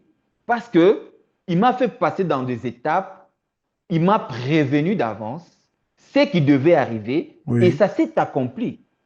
Oui. Tout à fait. Et je comprends que Dieu m'a choisi. Il m'a pris quelque part, il m'a dit, toi, je vais t'amener jusqu'à être près de moi. C'est ce que j'ai dit souvent aux gens. Servir Dieu, c'est bien. Tu as un appel. Moi, aujourd'hui, je suis frère. Je peux dire, je ne suis pas encore pasteur. Je peux devenir pasteur. Les titres sont Le pas titre, ça n'a rien à voir. sont pas très importants. C'est vraiment Ce n'est pas très l'action que nous faisons. important. Oui. Ce que vous faites pour Dieu. Oui. Il y a ceux-là qui restent sous le banc. Ils sont plus spirituels que des pasteurs. Absolument. Absolument. Plus spirituels que des pasteurs. Oui. Ils servent Dieu avec fidélité, sans contrainte. Tout à fait. Oui. Mais aujourd'hui, ça devient comme si je suis seulement obligé de le faire. Si je ne le fais pas, ça, c'est comme si je ne vis pas. Ça, c'est le contraire. C'est ce que Dieu attend de nous. Tout à fait. Les serviteurs fidèles, les serviteurs qui le servent vraiment, vraiment avec un cœur ouvert, qui aiment d'abord, il faut d'abord aimer Dieu, mettre Dieu en première position. Et quand vous le mettez en première position, vous allez évoluer. Absolument. Dieu va vous accompagner parce qu'il voit que, donc, dans la première place, il est là. Oui. Tu veux faire quelque chose, tu consultes Dieu. Tu veux faire quelque chose, tu consultes Dieu. Dieu, je veux faire ceci, que ta volonté soit faite. Si c'est ta volonté, je veux le faire. Si ce Oui. n'est pas la volonté, guide-moi, montre-moi le chemin. Oui, Tu absolument. laisses le temps à Dieu. Dieu Oui. aime les gens qui viennent avec sa faiblesse. Oui. Et lui vous accompagne. Oui. Mais quand tu dis seulement que je suis chrétien, je connais la Bible, je maîtrise tous les passages, je sais prier pour quelqu'un qui est malade. Maintenant, tu oublies la spiritualité en toi, tes conduites maintenant. Tu crois que tu Mhm. as l'onction, mais ton comportement en toi, ça ne reflète pas ce que Dieu est en train de faire. Mhm. Ça, c'est un autre point encore. Ça, c'est les pièges de ceux qui sont dans le ministère. Voilà. Mhm. Les pièces des gens qui sont dans le ministère. Et Mhm. quoi, ils sont arrivés, ils peuvent prophétiser. Non, la prophétie, ce n'est pas la chrétienté. Le miracle, ce n'est pas la chrétienté. Tout à fait. Mais toi, la personne, comment tu te conduis devant Dieu, devant les hommes? Ce sont Mhm. les hommes-là qui nous montrent du doigt, là. Ouais. Moi, quand mes amis voient, il y a des gens qui disent que, Tipuana, le monsieur là, il est devenu chrétien. Oui, ça, vraiment, je peux le dire. Mais lui, là, je le connais. S'il change, mon cher, nous tous, nous allons changer comme notre frère là. Ce sont des témoignages, non? Tout à fait, oui. Enfin, il connaissait ma vie Oui. avant. Mais aujourd'hui, il voit que ce n'est plus la personne là qu'on connaissait avant. Même si tu dis, on t'appelle sur mon surnom, là, maréchal, il dit, non, je ne suis plus maréchal. Mhm. Maréchal est déjà décédé. Mhm. Comme on l'a déjà enterré là, il faut aussi enterrer ces noms-là. Absolument, absolument. Même Il Saul faut est aussi devenu enterrer Paul. ce nom-là. Même Saul Ouais, est même si on est devenu devenu Paul. Paul. Absolument, Mon oui, nom, oui, c'est oui. bienvenu maintenant. Je suis la bienvenue chez tout le monde. Amen, amen, amen. Et vraiment, euh, nous approchons la fin et vous avez donné beaucoup de conseils. Je pense que nous pouvons terminer avec une prière. Et si les gens ont des questions, je sais que dans les commentaires, vous allez pouvoir les lire dès le moment que ça sera sorti. Et Ouais, je vais aussi, répondre. ils peuvent tout simplement vous visiter et aller voir les 5 minutes ou les 2 minutes avec vous Les sur cinq votre minutes. chaîne, les 5 minutes. Euh, Quel est le nom de votre chaîne? Frère bienvenue TV. Très bien. Frère bienvenue. Bienvenue sans E. Ouais, Le frère, comme on l'écrit, frère ouais, en français. ouais. Bienvenue sans E à la fin. Et puis TV. S'ils entrent, ils vont me voir. Je suis là. Bah, d'abord, avec mon profil, c'est le même profil qui est à la chaîne. Mhm. euh, en Très bien. veste, parce qu'il y a différents bienvenus. Oui. En veste, il y a une cravate jaune-bleu, On va mettre le lien dans la même description. lunettes. Ça va. Je suis là. Il peut On- écouter, c'est le 5 minutes, ça nous permet d'avoir juste une connaissance de la journée, qu'est-ce que Dieu a parlé pour cette semaine, ouais, l'orientation, ce que Dieu a mis en moi, et je ouais, partage avec les autres. ouais. Je dis toujours aux gens, c'est une chaîne gratuite. Je n'ai pas fait ça pour gagner de l'argent. Nous Mhm. avons reçu gratuitement, nous devons donner sur gratuit. Gratuitement. Ouais. C'est ça, c'est que Dieu nous a recommandé, même l'œuvre de Dieu. Nous sommes là pour supporter. Nous Ouais. allons aussi vous supporter, votre chaîne. Mhm. Et c'est que vous avez besoin de soutien. Nous le ferons d'une manière ou d'une autre. C'est l'œuvre de Dieu. Il faut soutenir l'œuvre de Dieu. Mhm. Moi, c'est pour élargir le champ de l'évangélisation. Si chacun arrive à avoir ces 5 minutes, ça lui permet de bénéficier quelque chose de la part du Seigneur, de partager, de s'abonner. C'est pour édifier les hommes de Dieu, le frères et sœurs qui aiment Dieu. Peut-être tu n'as pas eu le temps de lire la Bible, peut-être avec les 5 minutes de message, là, ça te permet d'avoir quelque chose qui permet de prier par Oui, rapport à oui. ça. Ils peuvent Hein, l'écouter ça permet de entre, prier. Écoutez. entre 2, 3 arrêts du métro, en allant au Hmm, travail. C'est très oui. rapide, c'est Parce qu'une facile. chose, il y a des gens qui disent, non, non, des prédications qui prennent 2 heures, 3 heures, 4 heures du temps et tout ça. Moi, je dis, OK, ce n'est pas mauvais. Mais le 5 minutes, tu ne vas pas dire que ça te fatigue. Non, c'est l'essentiel. Donc, c'est un peu ça. Que Dieu vraiment nous aide Oui, à continuer avec la foi. alors, vous l'avez entendu, allez vous abonner à la chaîne de Frères Bienvenue TV et abonnez-vous, mettez la cloche à 5 Mhm, minutes. Ça vaut le coup de mettre la cloche parce que vous mhm, écoutez et c'est fait et vous serez édifié et vous serez encouragé. Donc, je soutiens. Je suis déjà abonné à sa chaîne mhm. depuis que je l'ai découvert. Et donc, abonnez-vous et soutenez aussi ce travail parce que plus on s'abonne et plus on regarde et plus ça va loin. Donc, vous devenez un Ouais. évangéliste cybernétique, on va dire. Voilà, simplement en vous abonnant, en aimant ce qu'il fait. Mhm. Et donc voilà. Frère, vous pouvez terminer avec la prière. Pour tous ceux qui se Amen. trouvent dans des liens, tous ceux qui se retrouvent à marcher sur les deux côtés, enfin bref, que le Seigneur vous inspire à prier pour ceux qui veulent la prière en ce moment, selon Mhm. l'inspiration du Saint-Esprit. Prions. Père, nous te disons merci. Tu nous as assistés dès le début jusqu'à la fin. Comme c'est écrit dans la parole de Dieu, tu es Alpha et Oméga, le commencement de toutes choses et la fin de toutes choses. Mais tu es illimité. Tu n'as ni commencement ni fin.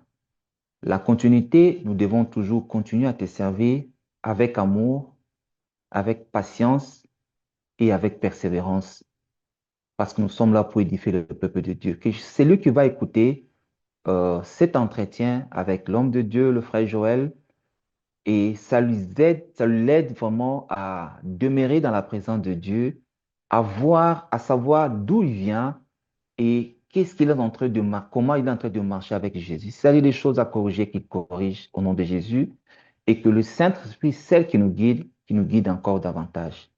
Parce que la Bible nous dit, celui qui n'a pas l'Esprit de Dieu ne lui appartient pas. Celui qui a l'Esprit de Dieu a des révélations, parce que le Saint-Esprit est là pour nous parler, nous souffler et nous corriger, nous aider à comprendre encore les Écritures.